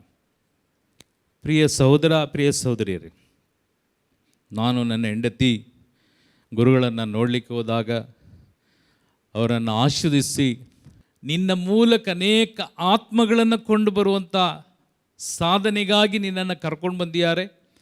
ಇಂದಿನಿಂದ ನೀನೊಂದು ಪ್ರವಾದಿ ರೀತಿಯಲ್ಲಿ ಪ್ರವಾದಿಸಬೇಕೆಂಬುದಾಗಿ. ಪ್ರಿಯರೇ, ನಿಮಗೆ ಗೊತ್ತಿರ್ಬೋದು, ಯೋಹಾನ ಶುಭ ಸಂದೇಶದಲ್ಲಿ 14ನೇ ಅಧ್ಯಾಯ 14ನೇ ವಾಕ್ಯದಲ್ಲಿ ಈ ರೀತಿಯಾಗಿ ನಮ್ಮನ್ನು ಕೂಗಿ ಕರೆಯುವಂಥದ್ದು, ನನ್ನ ಹೆಸರಿನಲ್ಲಿ ನೀನು ಏನು ಬೇಕಾದರೂ ಕೇಳೋದನ್ನು ಮಾಡಿಯೇ ತೀರ್ತೇನೆ ಎಂಬುದಾಗಿ. ಆ ವಾಕ್ಯದ ಪ್ರಕಾರ ಇಂದು ಈ ಕ್ಷಣ ಲೋಕದಲ್ಲಿ ಈ ಡಿವೈನ್ ಧ್ಯಾನ ಮಂದಿರ ಇಲ್ಲದಿದ್ದರೆ ಪ್ರಿಯ ಸಹೋದರ, ಪ್ರಿಯ ಸಹೋದರಿಯರೇ, ಅನೇಕ ಜನ, ನಾನೂ ಸೇರಿ ನಾನು ಪೆಂಟೆಕೋಸ್ಟ್ ಸಭೆಗೆ ಹೋಗ್ತಿದ್ದೆ. ಕಾರಣಕ್ಕೆಂದರೆ ವಾಕ್ಯದ ದಾಹ. ಈ ಡಿವೈನ್ ಧ್ಯಾನ ಮಂದಿರ ಎಂಬುದು ನಮಗೆ ಸರಿಯಾದ ಸಮಯಕ್ಕೆ, ಸರಿಯಾದ ಬೋಧನೆಯೊಂದಿಗೆ, ಸರಿಯಾದ ಅಭ್ಯಾಸದೊಂದಿಗೆ ಈ ಆತ್ಮಕ್ಕೆ, ಶರೀರಕ್ಕೆ ಯಾವ ರೀತಿಯಲ್ಲಿ ನಾವು ಇಷ್ಟಪಟ್ಟದ್ದು ತಿಂತೀವೋ ಅದೇ ರೀತಿಯಲ್ಲಿ ಆತ್ಮಕ್ಕೆ ಬೇಕಾದಂಥ ಆ ದಾಹವನ್ನು, ಜೀವಜಲವನ್ನು ಸಮಾರಿತ ಸ್ತ್ರೀ ಯಾವ ರೀತಿ ಪಡೆದಲು ಅದೇ ರೀತಿಯಲ್ಲಿ ಈ ಡಿವೈನ್ ಧ್ಯಾನ ಮಂದಿರ ಇಲ್ಲದಿದ್ದರೆ, ಪ್ರಿಯ ಸಹೋದರ, ಪ್ರಿಯ ಸಹೋದರಿ, ಎಷ್ಟೋ ಕುಟುಂಬಗಳು ಈ ಸಭೆಯನ್ನು ಬಿಟ್ಟು ಹೋಗ್ತಿದ್ದಿದ್ದು ಅದು ಅಕ್ಷರಕ್ಕೆ ಅಕ್ಷರ ಸತ್ಯ. ಆದರೆ ಈ ಡಿವೈನ್ ಧ್ಯಾನ ಮಂದಿರ ನಮ್ಮೆಲ್ಲರಿಗೂ ಆಧ್ಯಾತ್ಮಿಕ ಮಾತ್ರವಲ್ಲ, ಯಾವ ರೀತಿಯಲ್ಲಿ ಈ ಭೂಮಿಯಲ್ಲಿ ನೀನು ಜೀವಿಸಿ ಮರುಲೋಕವನ್ನು ಪ್ರವೇಶಿಸಬೇಕೆಂಬುದಾಗಿ ಒಂದು ಭಾಷೆಯಲ್ಲಿ ಕೇಳಿದಂಥ ನನ್ನ ಕಿವಿ ಈಗಲೂ ಮೊಳಗ್ತಿದೆ. ಆ ಮಲಯಾಳಂ ಭಾಷೆಯಲ್ಲಿ ಒಂದೇ ಒಂದು ಲ್ಯಾಂಗ್ವೇಜಲ್ಲಿ ಇದ್ದಂಥ ಈ ಡಿವೈನ್ ಈ ದಿನ 7-8 ಭಾಷೆಗಳಲ್ಲಿ ಇಲ್ಲಿ ಧ್ಯಾನ ಮಂದಿರದಲ್ಲಿ ಧ್ಯಾನ ಮಾತ್ರವಲ್ಲ, ಎಷ್ಟೋ ಇಡೀ ಪ್ರಪಂಚದಲ್ಲೇ ಈ ಧ್ಯಾನ ಮಂದಿರಕ್ಕೆ ಬಂದು ಧ್ಯಾನವನ್ನು ಕೂಡಿ ಪ್ರತಿಯೊಂದು ವ್ಯಕ್ತಿಗಳು ಮಾನಸಾಂತರ ಆಗಿರ್ತಕ್ಕಂಥದ್ದು ನೀವು ಚಾನಲ್ಗಳಲ್ಲಿ ನೋಡ್ಬೋದು, ಲೈವ್ ಸಾಕ್ಷಿಗಳನ್ನು ನೋಡ್ಬೋದು. ಆ ಸಾಕ್ಷಿಯಲ್ಲಿ ನಾನೂ ಒಬ್ಬ. ಅದು ಮಾತ್ರವಲ್ಲ ಪ್ರಿಯರೇ, ದೇವನ ವಾಕ್ಯ ಹೇಳ್ತದೆ, ನನ್ನ ವಾಕ್ಯವು ನಿನ್ನನ್ನು ಪ್ರವೇಶಿಸುವಾಗ ಲೋಕದ ಎಲ್ಲ ಜಡತ್ತುಗಳಿಂದ, ಲೋಕದ ನಾನಾ ಪ್ರಶ್ನೆಗಳಿಂದ ನಿನ್ನನ್ನು ನಾನು ಬೇರ್ಪಡಿಸ್ತೇನೆ ಎಂಬುದಾಗಿ. ಈ ವಾಕ್ಯದ ಗೂಢಾರ್ಥಗಳನ್ನು ನಾವು ಎಲ್ಲ ಕಡೆಯಲ್ಲೂ ಧ್ಯಾನ ಮಾಡಿ ಈ ವಾಕ್ಯ ನಮ್ಮನ್ನು ಸದಾಕಾಲ ಎಚ್ಚರಿಸಿ, ಈ ವಾಕ್ಯವನ್ನು ಓದುವವನು, ಪ್ರಕಟಣಾ ಗ್ರಂಥದಲ್ಲಿ 1ನೇ ಅಧ್ಯಾಯ ವಾಕ್ಯ 2ರಲ್ಲಿ ನಾವು ನೋಡುವಾಗ ಈ ವಾಕ್ಯವನ್ನು ಓದುವವನು ಭಾಗ್ಯವಂತನು, ಈ ವಾಕ್ಯವನ್ನು ಕೇಳಿದವನು ಭಾಗ್ಯವಂತನು, ಈ ವಾಕ್ಯವನ್ನು ಓದಿ ಕೇಳಿ ಅದನ್ನು ಅನುಸರಿಸಿ ನಡೆಯುವವನು ಭಾಗ್ಯವಂತನು ಎಂಬುದಾಗಿ ನುಡಿದಂಥ ವಾಕ್ಯದ ಪ್ರಕಾರ ಈ ಸತ್ಯವೇದನ್ನು ಓದಲಿಕ್ಕೆ ನಾವು ಶುರು ಮಾಡಿದ್ವಿ. ಈ ಪವಿತ್ರ ಗ್ರಂಥ ಓದುವಾಗ ಪ್ರಿಯ ಸಹೋದರ, ಪ್ರಿಯ ಸಹೋದರಿಯರೇ, ನನಗೆ ಆ ದಿನಗಳಲ್ಲಿ 2,75,000 ಸಾಲ ಇತ್ತು. 2,75,000. ನಾನೊಂದು ಸೆಂಟ್ರಲ್ ಗೌರ್ಮೆಂಟ್ ಉದ್ಯೋಗಿ. ಅಲ್ಲಿ ಸ್ನೇಹಿತರಿಗಾಗಿ ಜಾಮೀನಾಗಿದ್ದಂಥ ಈ ಜಾಮೀನು ಲೆಕ್ಕ 2,75,000 ನಾನು ತಿಂದಿಲ್ಲ, ನನ್ನ ಸ್ನೇಹಿತರಿಗೆ ನಾನು ಮಾಡಿದಂಥ ಒಳ್ಳೆಯ ಕಾರ್ಯಕ್ಕಾಗಿ ಮೋಸ ಮಾಡಿ. ಪ್ರಿಯ ಸಹೋದರ, ಪ್ರಿಯ ಸಹೋದರಿ, ನನ್ನ ದೊಡ್ಡ ಒಂದು ವಿಟ್ನೆಸ್, ಯಾವಾಗ ಬೈಬಲನ್ನು ಓದಲಿಕ್ಕೆ ಶುರು ಮಾಡುವಾಗ, ದೇವನ ವಾಕ್ಯ ನನ್ನ ಜೀವಿತದಲ್ಲಿ ಆಳವಾಗಿ ಬಂದ ಮೇಲೆ, ಯೇಸು ಕ್ರಿಸ್ತನ ಸ್ವಾರ್ಥೆಯು ನನ್ನ ಹೃದಯದಲ್ಲಿ ಸದಾಕಾಲ ಮೊಳಗುವಾಗ, ಈ 2,75,000 ನನ್ನ ಕನಸು ಮನಸ್ಸಲ್ಲಿ ಗೊತ್ತಿಲ್ಲ ನಾನು ಯಾವ ರೀತಿಯಲ್ಲಿ ತೀರಿಸಬೇಕೆಂಬುದಾಗಿ, ದೇವನ ವಾಕ್ಯ ನನ್ನ ಸಾಲ ಯಾವ ರೀತಿ ತೀರ್ತು, ಯಾವ ರೀತಿ ನನ್ನ ಸಾಲ ಮುಗಿಸಿ ನಾನು ಫ್ರೀ ಆದೆ ನನಗೆ ಗೊತ್ತಿಲ್ಲ ಪ್ರಿಯರೇ. ಅಷ್ಟು ಅದ್ಭುತ ಕಾರ್ಯಗಳನ್ನು ಸ್ವಾಮಿಯ ಈ ಪರಿಶುದ್ಧವಾದಂಥ ಸತ್ಯವೇದ, ಈ ಬೈಬಲ್ ಮೂಲಕ ನಾನು ಪಡೆದುಕೊಂಡಂಥ ಆಶೀರ್ವಾದ ಏರಾಳ ಏರಾಳ. ಹಾಗಾದರೆ ದೀಕ್ಷೆ ಪಡೆದಂಥ ವ್ಯಕ್ತಿ ಏನನ್ನ ಈ ಲೋಕದಲ್ಲಿ ಮಾಡಬೇಕು? ಯೇಸು ಕ್ರಿಸ್ತನು ಪ್ರಾರಂಭಿಸಿದಂಥ, ಯೇಸು ಕ್ರಿಸ್ತನು ಈ ಲೋಕದಲ್ಲಿ ನಮಗಾಗಿ ಜವಾಬ್ದಾರಿಯನ್ನು ಬಿಟ್ಟು ಹೋದಂಥ ಜವಾಬ್ದಾರಿಯನ್ನು ನೀನು ನಿನ್ನ ಕುಟುಂಬ ರಕ್ಷಣೆ ಹೊಂದಿಕೊಳ್ಳುವುದಕ್ಕಾಗಿಯೇ ನೀನು ಅದನ್ನು ಮಾಡಲೇಬೇಕು ಎಂಬುದಾಗಿ ಇದಕ್ಕಾಗಿ ಯೇಸು, ಆದಾಮನೇ ನೀನು ಎಲ್ಲಿದ್ದೀಯ? ಆದಾಮನೇ ಎಲ್ಲಿದ್ದೀಯ ನೀನು? ನಿನ್ನ ಉತ್ತರ, ನಾನು ಅವಿತುಕೊಂಡಿದ್ದೇನೆ. ದಿನಂಪ್ರತಿ ಅವಿತುಕೊಂಡಿರಲಿಲ್ಲ, ದಿನಂಪ್ರತಿ ತಂದೆಯಾದಂಥ ದೇವನ ಜೊತೆಯಲ್ಲಿ ನೀನು ನಡೀತಿದ್ದೆ, ಇಬ್ಬರು ಕೈ ಹಿಡಿದು ನಡೆಯುವಂಥ ಮಕ್ಕಳು. ಆದರೆ ಈ ಪಾಪವು ನಿನ್ನನ್ನು ಪ್ರವೇಶಿಸುವಾಗ, ಪಾಪವು ನಿನ್ನನ್ನು ನಾಶನಕ್ಕೆ ಕೊಂಡೋಗುತ್ತದೆ ಎಂಬುದಾಗಿ ಸರ್ವೇಶ್ವರನ ಆ ಪರಿಶುದ್ಧ ಸಾನ್ನಿಧ್ಯ ನಿನ್ನಲ್ಲಿ ಬಂದಾಗ ದೇವನು ಹುಡುಕಿಕೊಂಡು ಬಂದರು, ಆದಾಮನೇ ನೀನು ಎಲ್ಲಿದ್ದೀಯ ಎಂಬುದಾಗಿ. ತೀರ್ಮಾನಿಸು ಪ್ರಿಯ ಸಹೋದರ, ಪ್ರಿಯ ಸಹೋದರಿಯೇ, ಇಂದು ನಾವೆಲ್ಲಿದ್ದೇವೆ? ಯಾವ ರೀತಿಯಲ್ಲಿ ಜೀವಿಸ್ತಿದ್ದೇವೆ? ಯಾವ ಹಂತದಲ್ಲಿ ನಾನು ಜೀವಿಸ್ತಿದ್ದೇನೆ? ನನ್ನಿಂದ ನನ್ನ ಕುಟುಂಬಕ್ಕೆ, ನನ್ನಿಂದ ನನ್ನ ಸಮಾಜಕ್ಕೆ, ನನ್ನಿಂದ ನನ್ನ ಈ ಸಭೆಗೆ ಏನು ಪ್ರಯೋಜನ ಎಂಬುದಾಗಿ ತೀರ್ಮಾನಿಸು. ಇಂದು ದೇವನು ಇದನ್ನೇ ನನ್ನನ್ನು ಲೆಕ್ಕ ಕೇಳುವಂಥದ್ದು. ನೀನು ಎಷ್ಟು ಆಸ್ತಿ ಮಾಡಿದ್ದೀಯ? ಎಷ್ಟು ಹಣ ಇದೆ? ನಿನ್ನ ಹೆಂಡತಿ, ನಿನ್ನ ಮಕ್ಕಳ ಕತ್ತಲ್ಲಿ ಎಷ್ಟು ಚಿನ್ನ ಹಾಕಿದೆ? ಲೆಕ್ಕ ಇಲ್ಲ. ಅದನ್ನು ಲೆಕ್ಕ ಕೇಳುವಂಥ ದೇವನಲ್ಲ. ಅದು ಈ ಲೋಕದಲ್ಲಿ ನಿನಗೆ ಕೊಟ್ಟಂಥ ಒಂದು ಉಡುಗೊರೆ. ಅದನ್ನು ಬಿಟ್ಟು ಹೋಗುವಂಥದ್ದು. ನೀನೆಂಥ ಭವ್ಯವಾದಂಥ ಮನೆಯನ್ನು ಕಟ್ಟಿದ್ದರು, ಈ ಲೋಕದಲ್ಲಿ ನೀನು ಎಂಥ ರೀತಿಯಾದಂಥ ಸುಖ ಸಂತೋಷವನ್ನು ಅನುಭವಿಸಿದರು, ದೇವನು ಕರೆಯುವಾಗ ನೀನು ಸಿದ್ಧಳಾಗಿರಬೇಕು ಎಂಬುದಾಗಿಯೇ ಯೇಸು ಕ್ರಿಸ್ತನು ನಮಗೆ ಬೋಧಿಸುವಂಥದ್ದು. Praise the lord. Hallelujah, hallelujah. ಅದಕ್ಕಾಗಿಯಾದರೂ ಇಂದು ತೀರ್ಮಾನಿಸು, ಒಂದು ದೀಕ್ಷೆ ಪಡೆದಂಥ ನೀನು ಈ ಭೂಮಿಯಲ್ಲಿ ಯೇಸು ಕ್ರಿಸ್ತನು ಹೊರತು ನಮಗೆ ಬೇರೆ ಯಾವ ದೇವರಿಲ್ಲ ಎಂಬುದಾಗಿ ಆದಿಯಲ್ಲಿ ಧರ್ಮೋಪದೇಶ ಕಾಂಡ 5ನೇ 6ನೇ ಅಧ್ಯಾಯದಲ್ಲಿ ನಾವು ನೋಡ್ತೇವೆ. ನನ್ನ ಹೊರತು ನಿನಗೆ ಬೇರೆ ಯಾವ ದೇವರಿಲ್ಲ ಎಂಬುದಾಗಿ. ನನ್ನ ಹೊರತು ನೀನು ಕೂರುವಾಗ, ನೀನು ಪ್ರಯಾಣ ಮಾಡುವಾಗ, ಮಲಗುವಾಗ, ಊಟ ಮಾಡುವಾಗ, ಇದೋ ನನ್ನ ಪರಿಶುದ್ಧವಾದಂಥ ವಾಕ್ಯವನ್ನು, ವಾಗ್ದಾನದ ವಾಕ್ಯವನ್ನು ನೀನು ಗ್ರಹಿಸು, ಅದನ್ನು ಉಚ್ಚರಿಸು, ಅದನ್ನು ನಿನ್ನ ಮಕ್ಕಳಿಗೆ ಹೇಳಿಕೊಡು, ನಿನ್ನ ಕುಟುಂಬಕ್ಕೆ ಹೇಳಿಕೊಡು ಎಂಬುದಾಗಿ. ನಿನ್ನ ಪಾತ್ರ ನಿನ್ನ ಕುಟುಂಬದಲ್ಲಿ ಏನು? ನಿನ್ನ ಪಾತ್ರ ಸಮಾಜಕ್ಕೆ ಏನು? ನಿನ್ನ ಪಾತ್ರ ನಿನ್ನ ಸಭೆಗೆ ಏನು? ಇದನ್ನು ಇಂದು ನೀನು ಧ್ಯಾನಿಸು. ಇದನ್ನು ನೀನು ಇಂದು ಧ್ಯಾನಿಸು. ಏಕೆಂದರೆ ದೇವನ ವಾಕ್ಯ ಅತಿ ಪರಿಶುದ್ಧವಾದಂಥ ವಾಕ್ಯ ನಮಗೆ ದಯಪಾಲಿಸಿದಂಥ ದೇವನು ಇಲ್ಲಿ ದೇವನ ವಾಕ್ಯ ಯೆಶಾಯನ ಗ್ರಂಥದಲ್ಲಿ ಹಾಗೂ ಯೆರೆಮೀಯನ ಗ್ರಂಥದಲ್ಲಿ ನಮಗೆ ಧರ್ಮೋಪದೇಶ ಕಾಂಡದಲ್ಲಿ ಹಲವಾರು ಸತ್ಯವನ್ನು ನಮಗೆ ಬೋಧಿಸಿದರು. ಇಲ್ಲಿ ದೇವನ ವಾಕ್ಯ ನಮ್ಮನ್ನು ಸಾರಿ ಎಚ್ಚರಿಸದೆ ಸಿರಾಕನ ಗ್ರಂಥ 37ನೇ ಅಧ್ಯಾಯ ವಾಕ್ಯ 16ರಲ್ಲಿ ಪಾಪವು ಯಾವ ರೀತಿಯಲ್ಲಿ ಗರ್ಭವನ್ನು ತಾಳ್ತದೆ ಎಂಬುದಾಗಿ, ಇಲ್ಲಿ ಅದೇ ರೀತಿಯಲ್ಲಿ ಯಾಕೋಬನ ಗ್ರಂಥ 1ನೇ ಅಧ್ಯಾಯ ವಾಕ್ಯ 15ರಲ್ಲಿ ತಿಳಿಸುವಂಥದ್ದು ಈ ಪಾಪವು ಯಾವ ರೀತಿಯಲ್ಲಿ ನಮ್ಮನ್ನು ನಾಶನಕ್ಕೆ ಕೊಂಡೋಗ್ತದೆ ಎಂಬುದಾಗಿ. ಪಾಪವು ನಮ್ಮನ್ನು ಪ್ರವೇಶಿಸುವಾಗ ಯಾವ ರೀತಿಯಲ್ಲಿ ದೇವನ ಆ ಪರಿಶುದ್ಧತೆಯಿಂದ ನಷ್ಟಪಟ್ಟು ಹೋದಾಗ ಉದ್ಭವಿಸುವುದು ಏನು? ಒಂದು ಈ ದೇವನ ವಾಕ್ಯ ನನ್ನಿಂದ ನಷ್ಟಪಟ್ಟು ಹೋದಾಗ ನನ್ನಲ್ಲಿ ಉದ್ಭವಿಸುವುದು ಮೊದಲನೇದಾಗಿ ಪಾಪ. ತಂದೆಯ ಸಂಬಂಧವನ್ನು ಕಳೆದುಕೊಂಡಾಗ ಯಾವ ರೀತಿಯಲ್ಲಿ ದುಂದುಗಾರನ ಮಗನು ತಂದೆಯನ್ನು ಬಿಟ್ಟು ಅವನು ದೂರ ಪ್ರದೇಶಕ್ಕೆ ಹೋದ ಎಂಬುದಾಗಿ ನಾವು ಸತ್ಯವೇದದಲ್ಲಿ ನಾವು ನೋಡ್ತೇವೆ. ಇಲ್ಲಿ ಆ ತಂದೆಯನ್ನು ಬಿಟ್ಟು ನಾನು ಈ ಲೋಕವನ್ನು ಪ್ರವೇಶಿಸುವಾಗ, ಲೋಕದ ಆಮೇಶಗಳಿಗೆ ನಾನು ಬಿದ್ದು ಹೋದಾಗ ಮೊದಲು ನಾನು ಬೀಳುವಂಥದ್ದು ಪಾಪದ ಗುಂಡಿಯಲ್ಲಿ. ಹೌದು ಪ್ರಿಯ ಸಹೋದರ, ಪ್ರಿಯ ಸಹೋದರಿಯೇ, ಪಾಪವು ನನ್ನನ್ನು ಬೇಟೆ ಆಡ್ತದೆ ಎಂಬುದಾಗಿ ಮರಿಬೇಡ. ಬೇಟೆ ಆಡಿದ ಮಾತ್ರವಲ್ಲ, ಪಾಪ ಅದೇ ರೀತಿಯಲ್ಲಿ ನಿನ್ನ ಅಷ್ಟು ಸುಲಭವಾಗಿ ಬಿಡುವಂಥದ್ದಲ್ಲ. ಪಾಪವು ನಿನ್ನನ್ನು ನಾಶನಕ್ಕೆ, ನಾಶನದಿಂದ ನಿನ್ನನ್ನು ರೋಗಕ್ಕೆ, ರೋಗದಿಂದ ನಿನ್ನನ್ನು ಸಾವಿಗೆ ಕೊಂಡೋಗುತ್ತದೆ ಎಂಬುದಾಗಿ ಮರಿಬೇಡ. ಏಕೆಂದರೆ ದೇವನ ವಾಕ್ಯ, ಪಾಪವು ನಿನ್ನಲ್ಲಿ ಬಂದಾಗ ನೆಕ್ಸ್ಟ್ ಬರುವಂಥದ್ದು ಸಾಲ.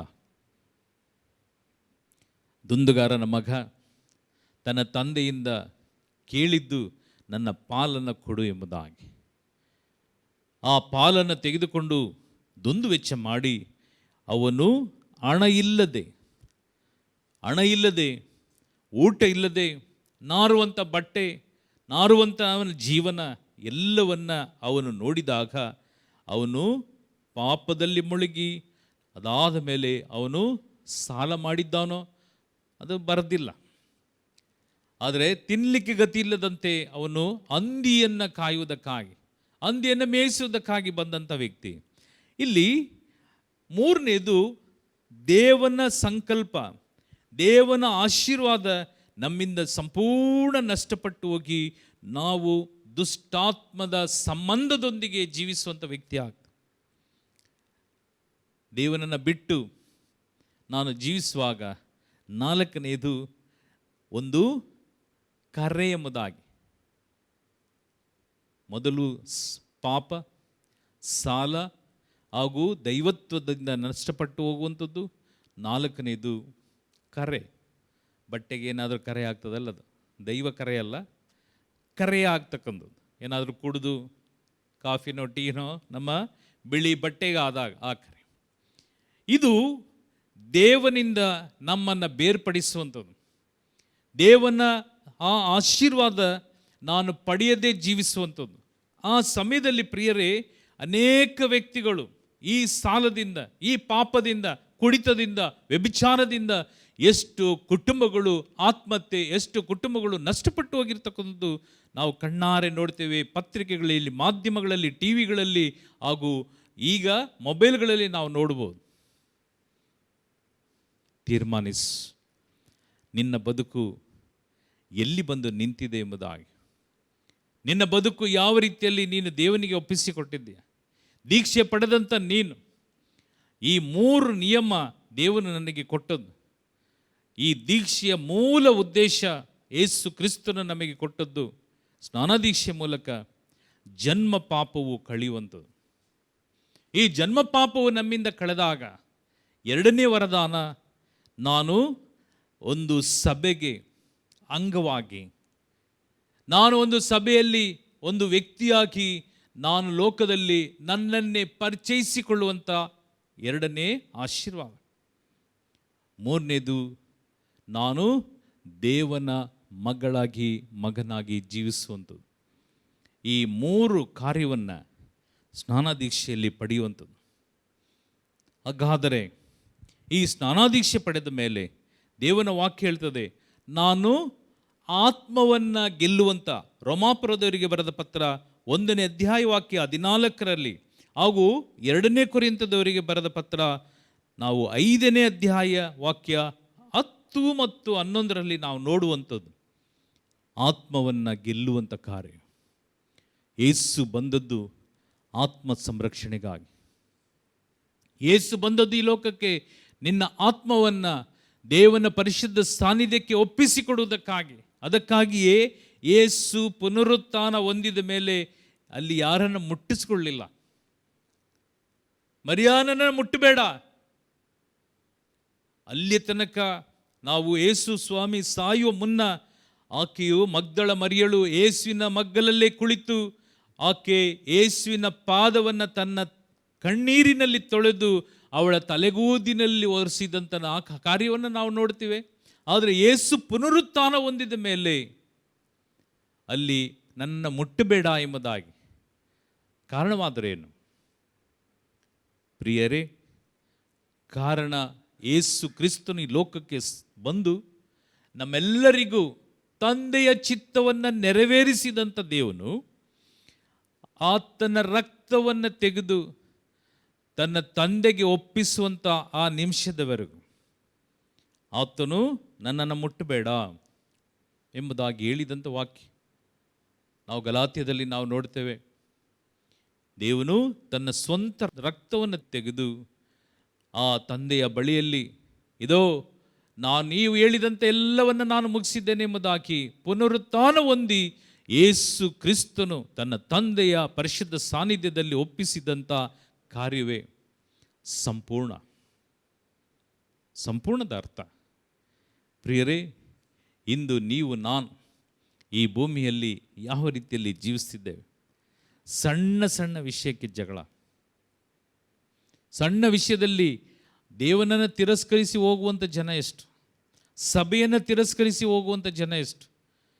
ಅದಕ್ಕಾಗಿಯೇ ದೇವನ್ನ ಆಳವಾಗಿ ಅರಿಯದಂಥ ಒಂದು ವ್ಯಕ್ತಿ ಸಭೆಯನ್ನೋ ಇಲ್ಲ ಹೆಂಡತಿಯನ್ನೋ ಮಕ್ಕಳನ್ನು ತೊರೆದು ಹೋಗುವಂಥ ಒಂದು ದುರುಪಯೋಗ ಮಾಡಿಕೊಂಡಂಥ ಜೀವನವನ್ನು ದೇವನ ವಾಕ್ಯ ನಿನ್ನನ್ನು ಸಂರಕ್ಷಿಸುವಂಥ ದೇವನ ನಾನು ನಿನ್ನ ಜೀವಿತವನ್ನು ನಾಶಪಡಿಸಿಕೊಳ್ಳುವುದಕ್ಕಾಗಿಯೇ ನಾನು ನಿನ್ನನ್ನು ದೀಕ್ಷೆಯೊಂದಿಗೆ ನಿನ್ನನ್ನು ಆರಿಸಿಕೊಂಡಿಲ್ಲ.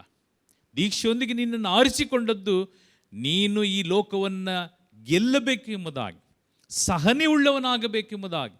ಯೇಸು ಕ್ರಿಸ್ತನು ಕಲ್ವಾರಿಯ ತನಕ ಅವರು ಸಹಿಸಿದ್ದು ತನ್ನ ಶರೀರದಲ್ಲಿ ಆತ್ಮದಲ್ಲಿ ನೊಂದುಕೊಂಡಂಥ ದೇವನು. ಕಾರಣಕ್ಕೆಂದರೆ ಜೊತೆಗೆ ಇದ್ದಂಥ 12 ಶಿಷ್ಯರು, ಅದರಲ್ಲಿ ಯೇಸು ಕ್ರಿಸ್ತನನ್ನು ಶಿಲುಬೆಗೇರಿಸುವಾಗ ಯಾರೂ ಇಲ್ಲ ಅಲ್ಲಿ. ತಾಯಿಯನ್ನು ಬಿಟ್ಟು ಭಯಭ್ರಾಂತರಾಗಿ ಓಡಿದಂಥ, ನಾನು ಅರಿಯೇನು ಎಂಬುದಾಗಿ ಹೇಳಿದಂಥ ಪೇತ್ರ, 30 ಬೆಳ್ಳಿ ನಾಣ್ಯಗಳಿಗಾಗಿ ಜೂದಾಸ್ ಇಸ್ಕರಿಯೋತನು ಯೇಸುವನ್ನು ಹಿಡಿದುಕೊಟ್ಟಂಥ ವ್ಯಕ್ತಿ. ಪ್ರಿಯ ಸಹೋದರ, ಪ್ರಿಯ ಸಹೋದರಿಯೇ, ಯೇಸು ಕ್ರಿಸ್ತನು ತನ್ನ ಶರೀರದಲ್ಲಿ ಎಲ್ಲವನ್ನ ಸಹಿಸಿಕೊಂಡ್ರು.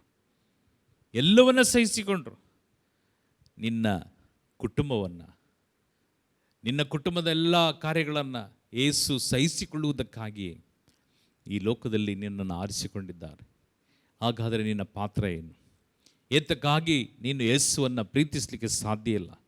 ಏತಕ್ಕಾಗಿ ಕ್ರಿಸ್ತನನ್ನು ಈ ಸಭೆಯಲ್ಲಿ ಇದ್ದು ಈ ಸಭೆಗಾಗಿ ನಿನ್ನ ಕುಟುಂಬದಲ್ಲಿ, ನಿನ್ನ ಪರಿಸರದಲ್ಲಿ, ನಿನ್ನ ಕುಟುಂಬಸ್ಥರಲ್ಲಿ ನೀನು ಯಾಕೆ ಮರುಕ್ರಿಸ್ತನಾಗಿ ನೀನು ಕ್ರಿಸ್ತನನ್ನು ಪರಿಚಯಿಸಿಕೊಳ್ಳುವುದು? ನಿನ್ನನ್ನು ದೇವರೊಂದು ಪ್ರಶ್ನೆ ಕೇಳುವಾಗ ನಿಮ್ಮ ಉತ್ತರವಾದರೇನು? ಸ್ನಾನ ದೀಕ್ಷೆ ಪಡೆದಂಥ ನೀನು, ದೇವನ ವಾಕ್ಯ ಹೇಳ್ತದೆ, ಈ ಪರಿಶುದ್ಧವಾದಂಥ ವಾಕ್ಯ ನಿನ್ನ ಜೀವಿತದಲ್ಲಿ ಒಂದೊಂದು ಕ್ಷಣವೂ ಈ ಲೋಕವನ್ನು ಜಯಿಸುವಂಥ ಶಕ್ತಿಯನ್ನು, ಸಹನೆಯನ್ನು ನಾನು ನಿನಗೆ ಕೊಟ್ಟಿದ್ದೇನಲ್ಲ, ನಾನು ನಿನ್ನ ಸಂಗಡ ಇರ್ತೇನೆ ಎಂಬುದಾಗಿ ಹೇಳಿದೆಯಲ್ಲ, ಲೋಕಾಂತ್ಯದವರೆಗೂ ನಾನು ನಿನ್ನೊಂದಿಗೆ ಇರ್ತೇನೆ ಎಂಬುದಾಗಿ ದೇವನ ವಾಕ್ಯ ವಾಗ್ದಾನ ಮಾಡಿದ್ದೀರಲ್ಲ. ನೀನು ಆ ವಾಗ್ದಾನವನ್ನು ತಿರಸ್ಕರಿಸಿ ಸೈತಾನನ ವಾಗ್ದಾನಕ್ಕಾಗಿ ನೀನು ಯಾಕೆ ಸೈತಾನನ ಹಿಂದೆ, ಲೋಕದ ಹಿಂದೆ ಓಡುವಂಥದ್ದು? ಅದಕ್ಕಾಗಿ ಪ್ರಕಟಣೆ 3ನೇ ಅಧ್ಯಾಯ ವಾಕ್ಯ 20ರಲ್ಲಿ ನಿನ್ನ ಹೃದಯದ ಬಾಗಿಲನ್ನು ನಾನು ತಟ್ಟುತ್ತಲೇ ಇರುತ್ತೇನೆ ಎಂಬುದಾಗಿ. ಪಾಪ ಮಾಡುವಂಥ ಸಂದರ್ಭದಲ್ಲಿ, ದೇವನನ್ನು ಬಿಟ್ಟು ಅಗಲುವಾಗ, ಕುಟುಂಬದಲ್ಲಿ ನೀನು ನಾನಾ ಪ್ರಶ್ನೆಯಲ್ಲಿ ಮುಳುಗಿರುವಾಗ, ದುಃಖಭ್ರಾಂತನಾಗಿರುವಾಗ, ಅನೇಕ ರೀತಿಯಲ್ಲಿ ನಿನ್ನ ಮನಸ್ಸು ಚಂಚಲಾದಾಗ, ದೇವನ ವಾಕ್ಯ ಹೇಳ್ತದೆ ನಿನ್ನ ಹೃದಯವನ್ನು ನಾನು ತಟ್ಟುತ್ತಲೇ ಇರ್ತೇನೆ ಎಂಬುದಾಗಿ. ಪ್ರಕಟಣೆ 3:20 ಈ ವಾಕ್ಯ ನಿನ್ನ ಹೃದಯದಲ್ಲಿ ಸದಾಕಾಲ ತಟ್ಟುವಂಥ, ಎಚ್ಚರಿಸುವಂಥ ಒಂದು ವಾಕ್ಯವೇ ಆ ವಾಗ್ದಾನದ ವಾಕ್ಯ. ನಿನ್ನ ಹೃದಯವನ್ನು ನಾನು ತಟ್ಟುತ್ತಲೇ ಇರ್ತೇನೆ ಎಂಬುದಾಗಿ. ಪ್ರಿಯ ಸಹೋದರ, ಪ್ರಿಯ ಸಹೋದರಿಯೇ, ನಿನ್ನ ಹೃದಯದ ಮುಂದೆ ಏಸು ಇದ್ದಾರೆ ಎಂಬುದಾಗಿ ಮರಿಬೇಡ. ನಿನ್ನನ್ನು ಸದಾಕಾಲ ಯೇಸು ತಟ್ಟಿ ಕರೆಯುವಂಥ ದೇವನು, ನಿನ್ನನ್ನು ಕೂಗಿ ಕರೆಯುವಂಥ ದೇವನು. ಆದಿಯಲ್ಲಿ ಕರೆದ ಹಾಗೆ, ಅದಾಮನೇ ಎಲ್ಲಿ ಎಂಬುದಾಗಿ ಕರೆದ ಹಾಗೆ, ಅದೇ ರೀತಿಯಲ್ಲಿ ಇದೋ ಏಬೇಲನ ಕಾರ್ಯವನ್ನು ನೋಡುವಾಗ, ನಿನ್ನ ತಮ್ಮನಲ್ಲಿ ಎಂಬುದಾಗಿ ಕೂಗಿ ಕರೆಯುವಾಗ, ಆ ಧ್ವನಿಯೇ ನಿನ್ನನ್ನು ನನ್ನನ್ನು ಈ ಕ್ಷಣದಲ್ಲೂ ನೀನು ಪಾಪದ ದಾರಿಗೆ ಹೋಗುವಾಗ, ಪಾಪದ ಆದಿಯಲ್ಲಿ ನೀನು ಹೋಗುವಾಗ ನಿನ್ನನ್ನು ಹೆಸರಿಡಿದು ಕರೆಯುವಂಥ ದೇವನು.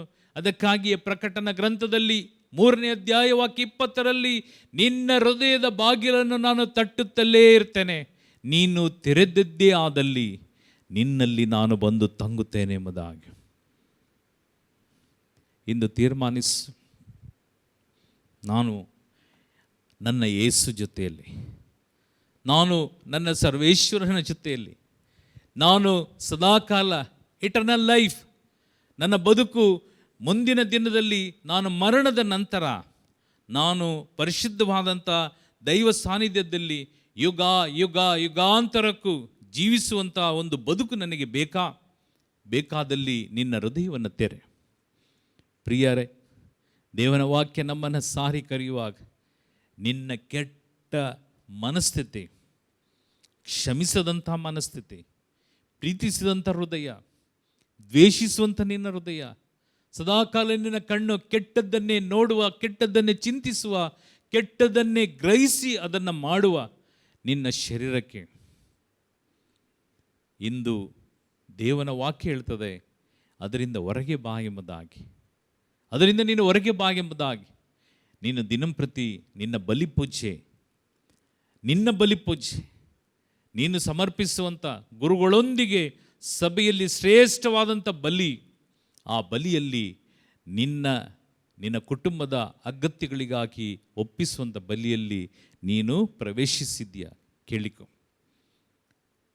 ಯೇಸು ಸ್ವಾಮಿ 3 ರೀತಿಯಲ್ಲಿ ಪ್ರಾರ್ಥನೆಯನ್ನು ನನಗೆ ಕಲಿಸಿಕೊಟ್ಟಿದ್ದಾರೆ. ಒಂದು, ಯೇಸು ಏಕಾಂತದಲ್ಲಿ ಪ್ರಾರ್ಥಿಸಿದರು ಎಂಬುದಾಗಿ. ಬೆಳಗಿನ ಜಾವದಲ್ಲಿ ಯೇಸು ಏಕಾಂತವಾಗಿ ಪರ್ಸನಲ್ ಪ್ರೇಯರ್, ಒಬ್ಬಂಟಿಗನಾಗಿ ಏಕಾಂತದಲ್ಲಿ ನೀನು ಪ್ರಾರ್ಥಿಸಬೇಕೆಂಬುದಾಗಿ. ನಿನ್ನ ಪ್ರಾರ್ಥನೆ ಯಾವ ರೀತಿಯಲ್ಲಿ? ನಿನ್ನ ಏಕಾಂತ ಪ್ರಾರ್ಥನೆ, ನಿನ್ನ ಪ್ರಾರ್ಥನೆಗೆ ಮರು ಉತ್ತರ ಕೊಡುವಂಥ ದೇವನು ಕಾದು, ನನ್ನ ಮಗಳು ನನ್ನ ಮಗನು ನನ್ನೊಂದಿಗೆ ಮಾತನಾಡ್ತಾಳೆ ಎಂಬುದಾಗಿ ಕಾದು ಕಾದಿರುವಂಥ ದೇವನಿಗೆ ನೀನು ಕೊಡುವಂಥ ಪ್ರಾರ್ಥನೆ ಸಮಯ ಯಾವ ರೀತಿಯಲ್ಲಿ, ಎಷ್ಟಾಗಿ, ಯಾವ ಥರದಲ್ಲಿ ಚಿಂತಿಸು. Second prayer, community. ನಿನ್ನ ಆಲಯದಲ್ಲಿ ನೀನು ಪ್ರಾರ್ಥಿಸುವಂಥ ಪ್ರಾರ್ಥನೆಗೆ ದೇವನು ಸದ್ದುತ್ತರ, ಎಲ್ಲರೂ ಸೇರಿ ಎಲ್ಲರ ಪ್ರಾರ್ಥನೆಯೊಂದಿಗೆ ಗುರುಗಳೊಂದಿಗೆ ಸೇರಿ ಬಲಿ ಅರ್ಪಿಸುವಂಥ ಬಲಿಯಲ್ಲಿ ನೀನು ಮರುಕ್ರಿಸ್ತನಾಗಿ ಅನೇಕರಿಗೆ ಒಂದು ಸಾಕ್ಷಿಯಾಗುವುದಕ್ಕಾಗಿಯೇ ಈ ದೇವನ ವಾಕ್ಯ ಆಲಯಕ್ಕೆ ಹೋಗಿ ಪ್ರಾರ್ಥಿಸುವಂಥದ್ದು. ಒಂದು personal prayer, second community prayer. ಆಲಯದಲ್ಲಿ ಪ್ರಾರ್ಥಿಸುವಾಗ ಎಲ್ಲರ ಮನನೊಂದಂಥ ಹೃದಯದೊಂದಿಗೆ ಬಲಿ ಅರ್ಪಿಸುವಾಗ ಕ್ರಿಸ್ತನು ಕಡೇ ಭೋಜನದಲ್ಲಿ ಪವಿತ್ರ ಗುರುವಾರದೊಂದು ಸ್ಥಾಪಿಸಿದಂಥ ಈ ಭೋಜನ ಇವತ್ತಿಗೂ ಯಾವ ಕಾರಣಕ್ಕೂ ಅಲ್ಲೆಗೆಳೆಯದಂತೆ ನಡೆಯುವಂಥ ಬಲಿ, ನನ್ನ ಬಲಿ. ಈ ಬಲಿಯಲ್ಲಿ ದೇವನು ಉದ್ದೇಶಿಸುವಂಥದ್ದು ಪರಮ ಪ್ರಸಾದದೊಂದಿಗೆ ನಿನ್ನ ಹೃದಯವನ್ನು ಪ್ರವೇಶಿಸುವಂಥದ್ದು. ಪರಮ ಪ್ರಸಾದದೊಂದಿಗೆ, ಕೇವಲ ಪ್ರಸಾದ ಅಲ್ಲ. ಲೋಕದಲ್ಲಿ ಅನೇಕ ಪ್ರಸಾದಗಳನ್ನು ನಾವು ನೋಡ್ತೇವೆ. ಆ ಪ್ರಸಾದದಲ್ಲಿ ದೇವನನ್ನು ಕಾಣಲಿಕ್ಕೆ ಸಾಧ್ಯ ಇಲ್ಲ. ಆದರೆ ಈ ಧರ್ಮದಲ್ಲಿ, ನಮ್ಮ ರೋಮನ್ ಕ್ಯಾಥಲಿಕ್ ಚರ್ಚಲ್ಲಿ ದೇವನ ಪರಿಶುದ್ಧ ಸಾನ್ನಿಧ್ಯವನ್ನು ನೇರವಾಗಿ ಪಡೆಯುವಂಥದ್ದು ಪರಮ ಪ್ರಸಾದದೊಂದಿಗೆ, ಆ ವಿಶ್ವಾಸದೊಂದಿಗೆ. ಇದು ಯೇಸು ಕ್ರಿಸ್ತನೇ ಸ್ಥಾಪಿಸಿದಂಥ ಒಂದು ಪರಿಶುದ್ಧವಾದಂಥ ಸಾನ್ನಿಧ್ಯದಿಂದ ಬಂದಂಥ ಪರಮ ಪ್ರಸಾದದ ಈ ಕಡೆ ಭೋಜನದಲ್ಲಿ ಯೇಸು ತಗ್ಗಿಸಿಕೊಂಡು ನಮಗೆ ಒಂದು ಮಾದರಿಯಾಗಿ ಕೊಟ್ಟದು. ಅದಕ್ಕಾಗಿ ಪ್ರಿಯ ಸಹೋದರ, ಪ್ರಿಯ ಸಹೋದರಿಯೇ, ಯೇಸು ಕ್ರಿಸ್ತನು ಈ ಶರೀರವನ್ನು ನಮ್ಮ ಹೃದಯದಲ್ಲಿ ಪ್ರವೇಶಿಸಿದ ಮೇಲೆ, ಆ ಶರೀರವು ನಮ್ಮಲ್ಲಿ ಬಂದಾಗ, ಕ್ರಿಸ್ತನು ನಮ್ಮ ಹೃದಯದಲ್ಲಿ ಬಂದಾಗ, ನಿನ್ನ ಸಭೆ, ನಿನ್ನ ಕುಟುಂಬ, ನಿನ್ನ ಪರಿಸರ, ಈ ಲೋಕ ಎಲ್ಲವೂ ಕ್ರಿಸ್ತನೊಂದಿಗೆ ಅನೇಕ ಅದ್ಭುತ ಗುರುತುಗಳೊಂದಿಗೆ ನಿನ್ನನ್ನು ಉದ್ದೇಶವಾಗಿ ಯೇಸು ಆರಿಸಿಕೊಂಡಂಥ, ದೀಕ್ಷೆಯೊಂದಿಗೆ ಆರಿಸಿಕೊಂಡಂಥ ಕಾರ್ಯವನ್ನು ಸಾಧಿಸುವಂಥದ್ದೇ ಈ ಎರಡನೇ ಕಾರ್ಯ, ನಿನ್ನ ಸಮುದಾಯದ ಪ್ರಾರ್ಥನೆ, ಚರ್ಚಲ್ಲಿ ಪ್ರಾರ್ಥನೆ. ಮೂರನೆಯದು ಫ್ಯಾಮಿಲಿ ಪ್ರೇಯರ್. ಕುಟುಂಬ ಪ್ರಾರ್ಥನೆ ನಿನ್ನ ಕುಟುಂಬವನ್ನು ಸಂರಕ್ಷಿಸುವಂಥದ್ದು. ಮೊದಲು ನಿನ್ನ ಪರ್ಸನಲ್ ಪ್ರೇಯರ್, 2 ಸಮುದಾಯದ ಪ್ರಾರ್ಥನೆ, 3 ಕುಟುಂಬ ಪ್ರಾರ್ಥನೆ. ಕುಟುಂಬ ಪ್ರಾರ್ಥನೆಯಲ್ಲಿ ದೇವನ ವಾಕ್ಯ ನಿನ್ನನ್ನು, ನಿನ್ನ ಕುಟುಂಬವನ್ನು ಸಂರಕ್ಷಿಸುವುದು. ಏಕೆಂದರೆ ಕುಟುಂಬದಲ್ಲಿ ಹಲವಾರು ಸಮಸ್ಯೆಗಳನ್ನು ಒತ್ತಿರುವಂಥ ನಿನ್ನ ಕುಟುಂಬ, ನಿನ್ನ ಹೆಂಡತಿಯ, ಇಲ್ಲ ನಿನ್ನ ಗಂಡನ, ಇಲ್ಲ ನಿನ್ನ ಮಕ್ಕಳ, ಇಲ್ಲ ನಿನ್ನ ತಂದೆ ತಾಯಿಯ, ಇಲ್ಲ ನಿನ್ನ ಕುಟುಂಬಸ್ಥರ ಮೂಲಕ, ಇಲ್ಲ ನಿನ್ನ ನೆರೆಯವರ ಮೂಲಕ ನಿನಗೆ ಅನೇಕ ರೀತಿಯಲ್ಲಿ ನಾನಾ ರೀತಿಯ ಕಷ್ಟಗಳು, ದುಃಖವು, ವೇದನೆಯ ಸಂಕಟಗಳು, ನಾನಾ ಪ್ರಶ್ನೆಗಳು, ರೋಗಗಳು ಬರ್ಬೋದು. ಇದೆಲ್ಲದಕ್ಕೂ ಉತ್ತರ ಈ 3 ಕಾರ್ಯ. ಈ 3 ಕಾರ್ಯದಲ್ಲಿ ನೀನು ದೇವನನ್ನು ಭದ್ರವಾಗಿ ನಿನ್ನದೇ ಆಗಿಸಿಕೊಂಡಲ್ಲಿ ಈ ಭೂಮಿಯಲ್ಲಿ ಒಂದು ಸಂತೋಷಿಸುವಂಥ ವ್ಯಕ್ತಿ ಯೇಸು ಕ್ರಿಸ್ತನಲ್ಲಿ, ನಮ್ಮ ರೀತಿಯಲ್ಲಿ, ನನ್ನ ರೀತಿಯಲ್ಲಿ. Praise the lord. Hallelujah, hallelujah. ಪ್ರಿಯ ಸಹೋದರ, ಪ್ರಿಯ ಸಹೋದರಿಯೇ, ಇದು 21 ಅಂದರೆ 2021 ದೊಡ್ಡ ಪ್ಯಾಂಡಮಿಕ್ ಬಂತು. ಎಲ್ಲಿ ನೋಡಿಯೂ ಕೊರೋನಾ ಎಂಬುದಾಗಿ ನನ್ನ ಹೆಂಡತಿಯನ್ನು ಕಳೆದುಕೊಂಡೆ. ನನ್ನ ಹೆಂಡತಿಯನ್ನು ಕಳೆದುಕೊಂಡಾಗ ನಾನು ನನ್ನ ಹೆಂಡತಿ ಜೀವಿಸಿದ್ದು ಅದು ದೇವನಿಗೆ ಗೊತ್ತು.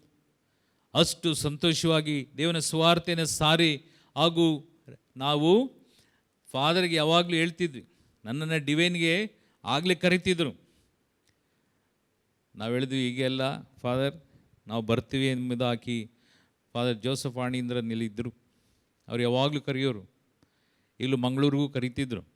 ನಾವು ಹೇಳಿದ್ವಿ, ನಾನು ನನ್ನ ಹೆಂಡತಿ, ಫಾದರ್ ನಮ್ಮ ಕರ್ತವ್ಯ ಇದೆ, ನನ್ನ 2 ಮಕ್ಕಳಿದ್ದಾರೆ, ನನ್ನ 2 ಮಕ್ಕಳನ್ನು ನಾವು ಸೆಟ್ಲ್ ಮಾಡಿ ಖಂಡಿತವಾಗ್ಲೂ ಸುವಾರ್ತೆ ಸಾರಲಿಕ್ಕೆ ನಾವು ಬರ್ತೀವಿ ಫಾದರ್. ಪ್ರಿಯರೇ, ಗೊತ್ತಿಲ್ಲ ದೇವನ ಉದ್ದೇಶ. ನಾವು ಯಾವ ಕಾರಣಕ್ಕೂ ತಿಳಿದಿರಲಿಲ್ಲ ನನ್ನ ಹೆಂಡತಿ ಮರಣವನ್ನು ಹೊಂದುತ್ತಾರೆ ಎಂಬುದಾಗಿ. ಆಕೆ ಅಷ್ಟು ಪ್ರೀತಿಯಿಂದ, ಗೌರವದಿಂದ ಸಮಾಜಕ್ಕೆ, ಕುಟುಂಬಕ್ಕೆ, ಈ ಲೋಕದಲ್ಲಿ ಆಕೆ ಒಂದು ಸುವಾರ್ತೆಯನ್ನು ಸಾರಿ ಅನೇಕ ಆತ್ಮಗಳನ್ನು ಕ್ರಿಸ್ತನ ಬಳಿಗೆ ಕರೆದುಕೊಂಡು ಬಂದಂಥ ಆಕೆ 2021 ಮೇ ತಿಂಗಳು ಆಕೆ ಮರಣವನ್ನು ಹೊಂದಿದ್ದು. ಆಗ ಅನೇಕರ ತೀರ್ಮಾನ, ವಿಶೇಷವಾಗಿ ಸೈತಾನನಿಗೆ ತುಂಬ ಖುಷಿಯಾಗಿತ್ತು. ಇವನು ಪ್ರೇಯರ್ ನಿಲ್ಲಿಸ್ತಾನೆ, ಇವನು ಪ್ರೇಯರ್ ಮಾಡೋಕ್ಕೆ ಆಗೋದಿಲ್ಲ, ಸಾಧ್ಯ ಇಲ್ಲ. ಆ ಸೈತಾನನಿಗೆ ಗೊತ್ತಿಲ್ಲ ನಾನು ಮೊದಲನೇ ಸ್ಥಾನ ದೇವನಿಗೆ ಕೊಟ್ಟದ್ದು, 2ನೇ ಸ್ಥಾನ ನನ್ನ ಹೆಂಡತಿ, 3ನೇದು ನನ್ನ ಮಕ್ಕಳಿಗೆ. ಈ ರೀತಿಯಾಗಿ ಬರೆಯಲ್ಪಟ್ಟಂಥ ವಾಕ್ಯದ ಪ್ರಕಾರ ನಾನು ಜೀವಿಸಿದಂಥ ವ್ಯಕ್ತಿ. ದುಃಖ ಆಯಿತು, ಇವತ್ತಿಗೂ ದುಃಖ ಇದೆ, ದುಃಖ ಬಿಟ್ಟೋಗಲಿಲ್ಲ. ಆದರೆ ಒಂದು ಸಂತೋಷ, ನನ್ನೆನ್ನು ಹಲವಾರು ಜನ ಹೇಳಿದರು, ಗುರುಗಳು ಹೇಳಿದರು, ನಿನ್ನ ಹೆಂಡತಿ ದೇವನ ತೋಟದಲ್ಲಿ ಒಂದು ಗುಲಾಬಿಯಾಗಿದ್ದಾಳೆ, ಅವಳ ಬಗ್ಗೆ ನೀನು ಚಿಂತೆ ಮಾಡಬೇಡ ಎಂಬುದಾಗಿ. ಪ್ರಿಯ ಸಹೋದರ, ಪ್ರಿಯ ಸಹೋದರಿಯರೇ, ಈ ಡಿವೈನ್ ಧ್ಯಾನ ಮಂದಿರದಲ್ಲಿ ಎಷ್ಟೋ ಸಮಯಗಳ ಕಾಲ ನಾವು ಇಲ್ಲಿ ಕೌನ್ಸ್ಲಿಂಗು ಹಾಗೂ ಕುಟುಂಬೋತ್ಸವಗಳು ಆಗುವಾಗ ನಾವು ಕೌನ್ಸ್ಲಿಂಗ್ ಬರ್ತಿದ್ವಿ. ಬೇರೆ ಧ್ಯಾನ ಮುಗಿಸಿ ನಾವು ಇಲ್ಲಿ ಬರ್ತಿದ್ವಿ, ನಾನು ನನ್ನ ಹೆಂಡತಿ. ದೇವರು ಕರೆದುಕೊಂಡಾಗ ನಾನು ಪ್ರಾರ್ಥನೆ ನಿಲ್ಲಿಸಲಿಲ್ಲ. 2 ತಿಂಗಳು ನಿಲ್ಲಿಸಿದ್ವಿ. ಸತ್ಯ, ಕಾರಣಕ್ಕೆಂದರೆ ನನಗೆ ಆಗ್ತಿರಲಿಲ್ಲ. 2 ತಿಂಗಳು ನಿಲ್ಲಿಸಿದ್ದೆ. ಅನೇಕ ಕಡೆ ಈ ರೀತಿಯಾಗಿತ್ತು, ಇನ್ನು ಪ್ರೇಯರ್ ಇಲ್ಲ ಎಂಬುದಾಗಿ. ಅನೇಕ ಜನ ಪ್ರಾರ್ಥನೆಗೆ ಬರುವಂಥ ಜನ ಇವರ ಮೂಲಕ ಅನೇಕ ಅದ್ಭುತಗಳು ನಡೆದಿದೆ, ಆದರೆ ಇವರ ಹೆಂಡತಿಯನ್ನು ಉಳಿಸ್ಕೊಳ್ಳಿಲ್ವಲ್ಲ ಎಂಬುದಾಗಿ ಅನೇಕ ಜನ ಪ್ರಾರ್ಥನೆ ಬಿಟ್ಟರು. ನೋಡಿ ಸೈತಾನ್ ಯಾವ ರೀತಿಯಲ್ಲಿ ಕೊಂಡೋಗ್ತದೆ ಎಂಬುದಾಗಿ. ಪ್ರಿಯರೇ, ನೀನು ಯೇಸುವಿಗಾಗಿ ಜೀವಿಸುವಾಗ ದೇವನ ವಾಕ್ಯ ಹೇಳ್ತದೆ, ಪ್ರಸಂಗಿಯಲ್ಲಿ ವ್ಯರ್ಥವೇ ವ್ಯರ್ಥ, ಎಲ್ಲವೂ ವ್ಯರ್ಥ ಎಂಬುದಾಗಿ. ವ್ಯರ್ಥವೇ ವ್ಯರ್ಥ, ಎಲ್ಲವೂ ವ್ಯರ್ಥ ಎಂಬುದಾಗಿ. ಹಾಗಾದರೆ ನಿನ್ನ ಬದುಕಿನಲ್ಲಿ ಮೊದಲನೇ ಸ್ಥಾನವನ್ನು ನೀನು ದೇವನಿಗೆ ಕೊಟ್ಟ ಮೇಲೆ ಮಿಕ್ಕಿದ್ದು ದೇವನ ವಾಕ್ಯ ಹೇಳ್ತದೆ ವ್ಯರ್ಥ, ವ್ಯರ್ಥವೇ ವ್ಯರ್ಥ ಎಂಬುದಾಗಿ. ಇಂದು ತೀರ್ಮಾನಿಸು. ನಿನ್ನ ಹೆಂಡತಿ ಇಲ್ಲ ನಿನ್ನ ಗಂಡ ಇಲ್ಲ ನಿನ್ನ ಮಕ್ಕಳು ಈ ಭೂಮಿಯಲ್ಲಿ ಯಾರೇ ನಷ್ಟಪಟ್ಟೋದ್ರು, ಕಳೆದುಕೊಂಡ್ರು, ಸಾವಿಗೀಡಾದರು, ನೀನು ಯೇಸುವನ್ನು ಬಿಟ್ಟು ಎಡಕ್ಕೋ ಬಲಕ್ಕೋ ತಿರುಗದಂತೆ ನೀನು ಜೀವಿಸಿದಲ್ಲಿ, ದೇವನ ವಾಕ್ಯ ಹೇಳ್ತದೆ, ಯೋಹಾನನ ಶುಭ ಸಂದೇಶ, ಪುನರುತ್ಥಾನ ಹೊಂದಿದಂಥ ಯೇಸುವನ್ನು ನಿನ್ನ ಸ್ವಂತ ರಕ್ಷಕ ಎಂಬುದಾಗಿ ನಿನ್ನ ಹೃದಯದೊಂದಿಗೆ ನೀನು ನುಡಿಯುವಾಗ ನಿತ್ಯ ಜೀವ ನಿನ್ನದು ಎಂಬುದಾಗಿ. Praise the lord. Hallelujah, hallelujah. ಆ ನಿತ್ಯ ಜೀವಕ್ಕಾಗಿ ನೀನು ತವಕಪಡು. ಆ ನಿತ್ಯ ಜೀವ ಎಂಬುದು ಬೇರೆ ಯಾವುದರಲ್ಲೂ ಇಲ್ಲ ಪ್ರಿಯ ಸಹೋದರ, ಪ್ರಿಯ ಸಹೋದರಿಯರೇ. ನಿನ್ನ ಹಣ, ನಿನ್ನ ಆಸ್ತಿ, ನಿನ್ನ ಅಂತಸ್ತು, ನಿನ್ನ ಭವ್ಯ ಕಟ್ಟಡ ಹಾಗೂ ನಿನ್ನ ಸಂಪಾದನೆಯು ಯಥೇಚ್ಛವಾದಂಥ ಶ್ರೀಮಂತಿಕೆ ಆಗಿದ್ದರು, ಅದು ದೇವನು ನಿನಗೆ ಕೊಟ್ಟದ್ದು ನಿನ್ನಿಂದ ಅನೇಕ ಜನರಿಗೆ ಒಳಿತನ ಮಾಡುವುದಕ್ಕಾಗಿ, ನಿನ್ನಿಂದ ಅನೇಕ ಜನರನ್ನು ದೇವರ ಕಡೆಗೆ ಕೊಂಡು ಬರುವುದಕ್ಕಾಗಿ. ಇದಕ್ಕಾಗಿಯೇ ದೇವನು ಈ ಒಂದು ಲೋಕದ ಸುಖ ಮತ್ತು ಐಶ್ವರ್ಯವನ್ನು ಕೊಟ್ಟದು. ಈ ಸುಖ ಮತ್ತು ಐಶ್ವರ್ಯ ನಿನ್ನನ್ನು ನಿತ್ಯ ಜೀವಕ್ಕೆ ಕೊಂಡೋಗ್ಲಿಕ್ಕೆ ಸಾಧ್ಯ ಇಲ್ಲ. ಅದು ಈ ಲೋಕದಲ್ಲಿ ನಿನ್ನ ಬದುಕಿಗಾಗಿ ಕೊಟ್ಟದು. ಆ ಬದುಕಿನಲ್ಲಿ ನೀನು ಯೇಸುವನ್ನು ಕಂಡಿದ್ದೀಯ. ಆ ಬದುಕಿನಲ್ಲಿ ನೀನು ದೇವನ ಸಾನ್ನಿಧ್ಯದಲ್ಲಿ ಎಲ್ಲರನ್ನ ಬರಮಾಡಿದ್ದೀಯ. ಇದನ್ನು ನೀನು ಇಂದು ಧ್ಯಾನಿಸ್. ಶ್ರೀಮಂತಿಕೆ ಎಂಬುದು ದೇವನು ನಿನಗೆ ಭೂಲೋಕದಲ್ಲಿ ಕೊಟ್ಟಂಥ ಒಂದು ಸುಖ ಮತ್ತು ಸಂತೋಷಕ್ಕಾಗಿ. ಅದು ಬಿಟ್ಟು ಬರುವಂಥದ್ದು, ಕೊಂಡು ಹೋಗುವಂಥದ್ದಲ್ಲ. ಕೊಂಡು ಹೋಗುವಂಥದ್ದು ಒಂದಿದೆ. ಧನಿಕ ಮತ್ತು ಲಾಸರನ ಕಾರ್ಯದಲ್ಲಿ ನೀವು ನೋಡುವಾಗ, ಧನಿಕ ಬೇರೆ ಏನು ಪಾಪ ಮಾಡಿಲ್ಲ ಎಂಬುದ ಬೈಬಲಲ್ಲಿ ಬೇರೆ ಏನು ಬರೆದಿಲ್ಲ ಅಲ್ಲಿ. ಆದರೆ ಅವನು ಬೆಲೆ ಬಾಳುವಂಥ ನಾರು ಬಟ್ಟೆಗಳನ್ನು ಹಾಕಿ ಕುಳಿತು ಊಟ ಮಾಡುತ್ತಿದ್ದ ಎಂಬುದಾಗಿ, ಅವನ ಕಾಲು ಕೆಳಗೆ ಲಾಜರ್ ಎಂಬ ಒಂದು ವ್ಯಕ್ತಿ ಬಿದ್ದಿದ್ದ ಎಂಬುದಾಗಿ. ಪ್ರಿಯರೇ, ಅವನು ಆ ಊಟದಲ್ಲಿ ಕೊಂಚವಾದರೂ ಆ ವ್ಯಕ್ತಿಗೆ, ಅವನು ಭಿಕ್ಷಕನೋ ಇಲ್ಲ ಭಿಕಾರಿಯೋ ಗೊತ್ತಿಲ್ಲ, ಇಲ್ಲ ಅವನ ಸ್ವಂತ ತಂದೆಯೋ ಗೊತ್ತಿಲ್ಲ. ಕಾರಣಕ್ಕೆಂದರೆ ಒಂದು ಶ್ರೀಮಂತನ ಮನೆಯಲ್ಲಿ ಬೇರೆ ಭಿಕಾರಿ ಬರಲಿಕ್ಕೆ ಸಾಧ್ಯ ಇಲ್ಲ. ಅವರ ನಾಯಿ ಅವರನ್ನು ಅಟ್ಟಿ ಅದು ಕಚ್ಚಿ ಇಲ್ಲ ಓಡಿಸತ್. ಒಂದು ಭಿಕಾರಿ ಅವನು ಕೂತಂಥ ಆ ಮೇಜಿನ ಕೆಳಗೆ ಈ ಭಿಕಾರಿ ಬಿದ್ದಿದ್ದಾನೆ ಎಂಬುದಾಗಿ ಹೇಳುವಾಗ ಅಲ್ಲಿ ನಾವು ಸ್ವಲ್ಪ ಯೋಚಿಸುವಂಥದ್ದು, ಅವನು ಭಿಕಾರಿ ಭಿಕ್ಷಕ ಮನೆಯೊಳಗೆ ಬರುವಂಥದ್ದಲ್ಲ, ಬದಲಾಗಿ ಅವನು ಮೋಸ್ಟ್ಲಿ ಅವರ ತಂದೆಯಾಗಿರ್ಬೋದು. ಹೆಂಡತಿಯ ಮಾತನ್ನು ಕೇಳಿ ಆ ರೀತಿಯಾದಂಥ ವರ್ತನೆ ಮಾಡಿರ್ಬೋದು. ಅಲ್ಲಿದ್ದಂಥ ಆ ವ್ಯಕ್ತಿಗೆ ಊಟವನ್ನು ಕೊಡಲಿಲ್ಲ. ಇಷ್ಟೇ. ಪರಲೋಕ ಯಾರದಾಯಿತು? ಆ ಶ್ರೀಮಂತನದ ಇಲ್ಲ ಭಿಕಾರಿಯ? ಪ್ರಿಯ ಸಹೋದರ, ಪ್ರಿಯ ಸಹೋದರಿ, ಯೇಸು ಸ್ವಾಮಿ ಅನೇಕ ಕಾರ್ಯಗಳನ್ನು ನಮಗೆ ತಿಳಿಸಿದ್ದಾರೆ ಬೈಬಲಲ್ಲಿ. ಈ ಪರಿಶುದ್ಧವಾದಂಥ ಈ ಗ್ರಂಥದಲ್ಲಿ ಈ ನಮಗಾಗಿ ಕೊಟ್ಟಂಥ ಈ ವಾಕ್ಯಗಳು, ನೀನು ಉದ್ದೇಶ, ನೀನು ಯೇಸು ಕ್ರಿಸ್ತನು ನಿನ್ನನ್ನು ಕರೆದದ್ದು ಈ ಲೋಕದಲ್ಲಿ ಈ ಪವಿತ್ರತೆಗೆ, ನಿನ್ನಿಂದ ಹಲವಾರು ಜನ ರಕ್ಷಣೆಯನ್ನು ಹೊಂದಿಕೊಳ್ಳುವುದಕ್ಕಾಗಿ. ಅದಕ್ಕಾಗಿ ಈ ಲಾಸರ ಆತನು ಅಬ್ರಹಾಮನ ಮಡಿಲಲ್ಲಿ ಆತನು ನೋಡ್ತಾನೆ. ಧನಿಕೆಯಲ್ಲಿದ್ದಾನೆ, ಆರದಂಥ ಬೆಂಕಿಯಲ್ಲಿ. ಇಂದು ತೀರ್ಮಾನಿಸ್, ಈ ಲೋಕದಲ್ಲಿ ನಿನ್ನನ್ನು ಮನುಷ್ಯನಾಗಿ ದೇವನು ಕೊಟ್ಟ ಮೇಲೆ ಈ ಲೋಕದಲ್ಲಿ ನೀನು ಮಾಡಿದ್ದಾದರೂ ಏನು? ನಿನ್ನ ಆಯುಸ್ಸು ಎಷ್ಟೋ ದೇವನು ಕೊಟ್ಟಿದ್ದಾರೆ. ಪ್ರತಿಯೊಬ್ಬರಿಗೂ ಗೊತ್ತು ಅವರ ಆಯುಸ್ಸು ಈ ಲೋಕದಲ್ಲಿ ಎಷ್ಟೆಷ್ಟು ಕಾಲ ನಾವು ಜೀವಿಸಿದ್ದೀವಿ ನಮಗೆ ಗೊತ್ತು. ಪ್ರಿಯ ಸಹೋದರ, ಪ್ರಿಯ ಸಹೋದರಿ, ನಿನ್ನ ಆಯುಸ್ಸಿನಲ್ಲಿ ಎಷ್ಟು ಆತ್ಮವನ್ನು, ನಿನ್ನ ಹೆಂಡತಿ ಆತ್ಮವನ್ನು, ಇಲ್ಲ ನಿನ್ನ ಗಂಡನ ಆತ್ಮವನ್ನು, ಇಲ್ಲ ನಿನ್ನ ಮಕ್ಕಳ ಆತ್ಮವನ್ನು ನೀನು ಕ್ರಿಸ್ತನ ಬಳಿಗೆ ಕೊಂಡು ಬಂದಿದ್ದೀಯಾ? ಒಂದು ಮದುವೆಯ ಸಂದರ್ಭದಲ್ಲಿ, ನಿನ್ನ ವಿವಾಹದ ಸಂದರ್ಭದಲ್ಲಿ, ಆ ಆಲಯದಲ್ಲಿ ಜನಸಮೂಹದ ಮುಂದೆ ನೀನು ಮಾಡಿದಂಥ ವಾಗ್ದಾನವಾದರೂ ಏನು? ಆ ವಾಗ್ದಾನವನ್ನು ಪೂರೈಸಿದ್ದೀಯಾ? ಆ ವಾಗ್ದಾನವೇ ಮತ್ತೆ ನೀನು ಸತ್ತಾಗ ದೇವನ ಲೆಕ್ಕ ಕೇಳುವಂಥದ್ದು. ಇಂದು ತೀರ್ಮಾನಿಸ್, ಆ ಯೇಸು ಕ್ರಿಸ್ತನ ಬಳಿಯಲ್ಲಿ ನಿನ್ನ ಕುಟುಂಬವನ್ನು ಒಪ್ಪಿಸು. ಮೊಣಕಾಲಾಕಿ ಆ ದೇವನಲ್ಲಿ ಕಣ್ಣೀರೊಂದಿಗೆ ಪ್ರಾರ್ಥಿಸು. ನಿನ್ನ ಪ್ರಾರ್ಥನೆಗೆ ಸದ್ದುತ್ತರವನ್ನು ಕೊಡುವಂಥ ದೇವನಾಗಿದ್ದಾನೆ. Praise the lord, hallelujah.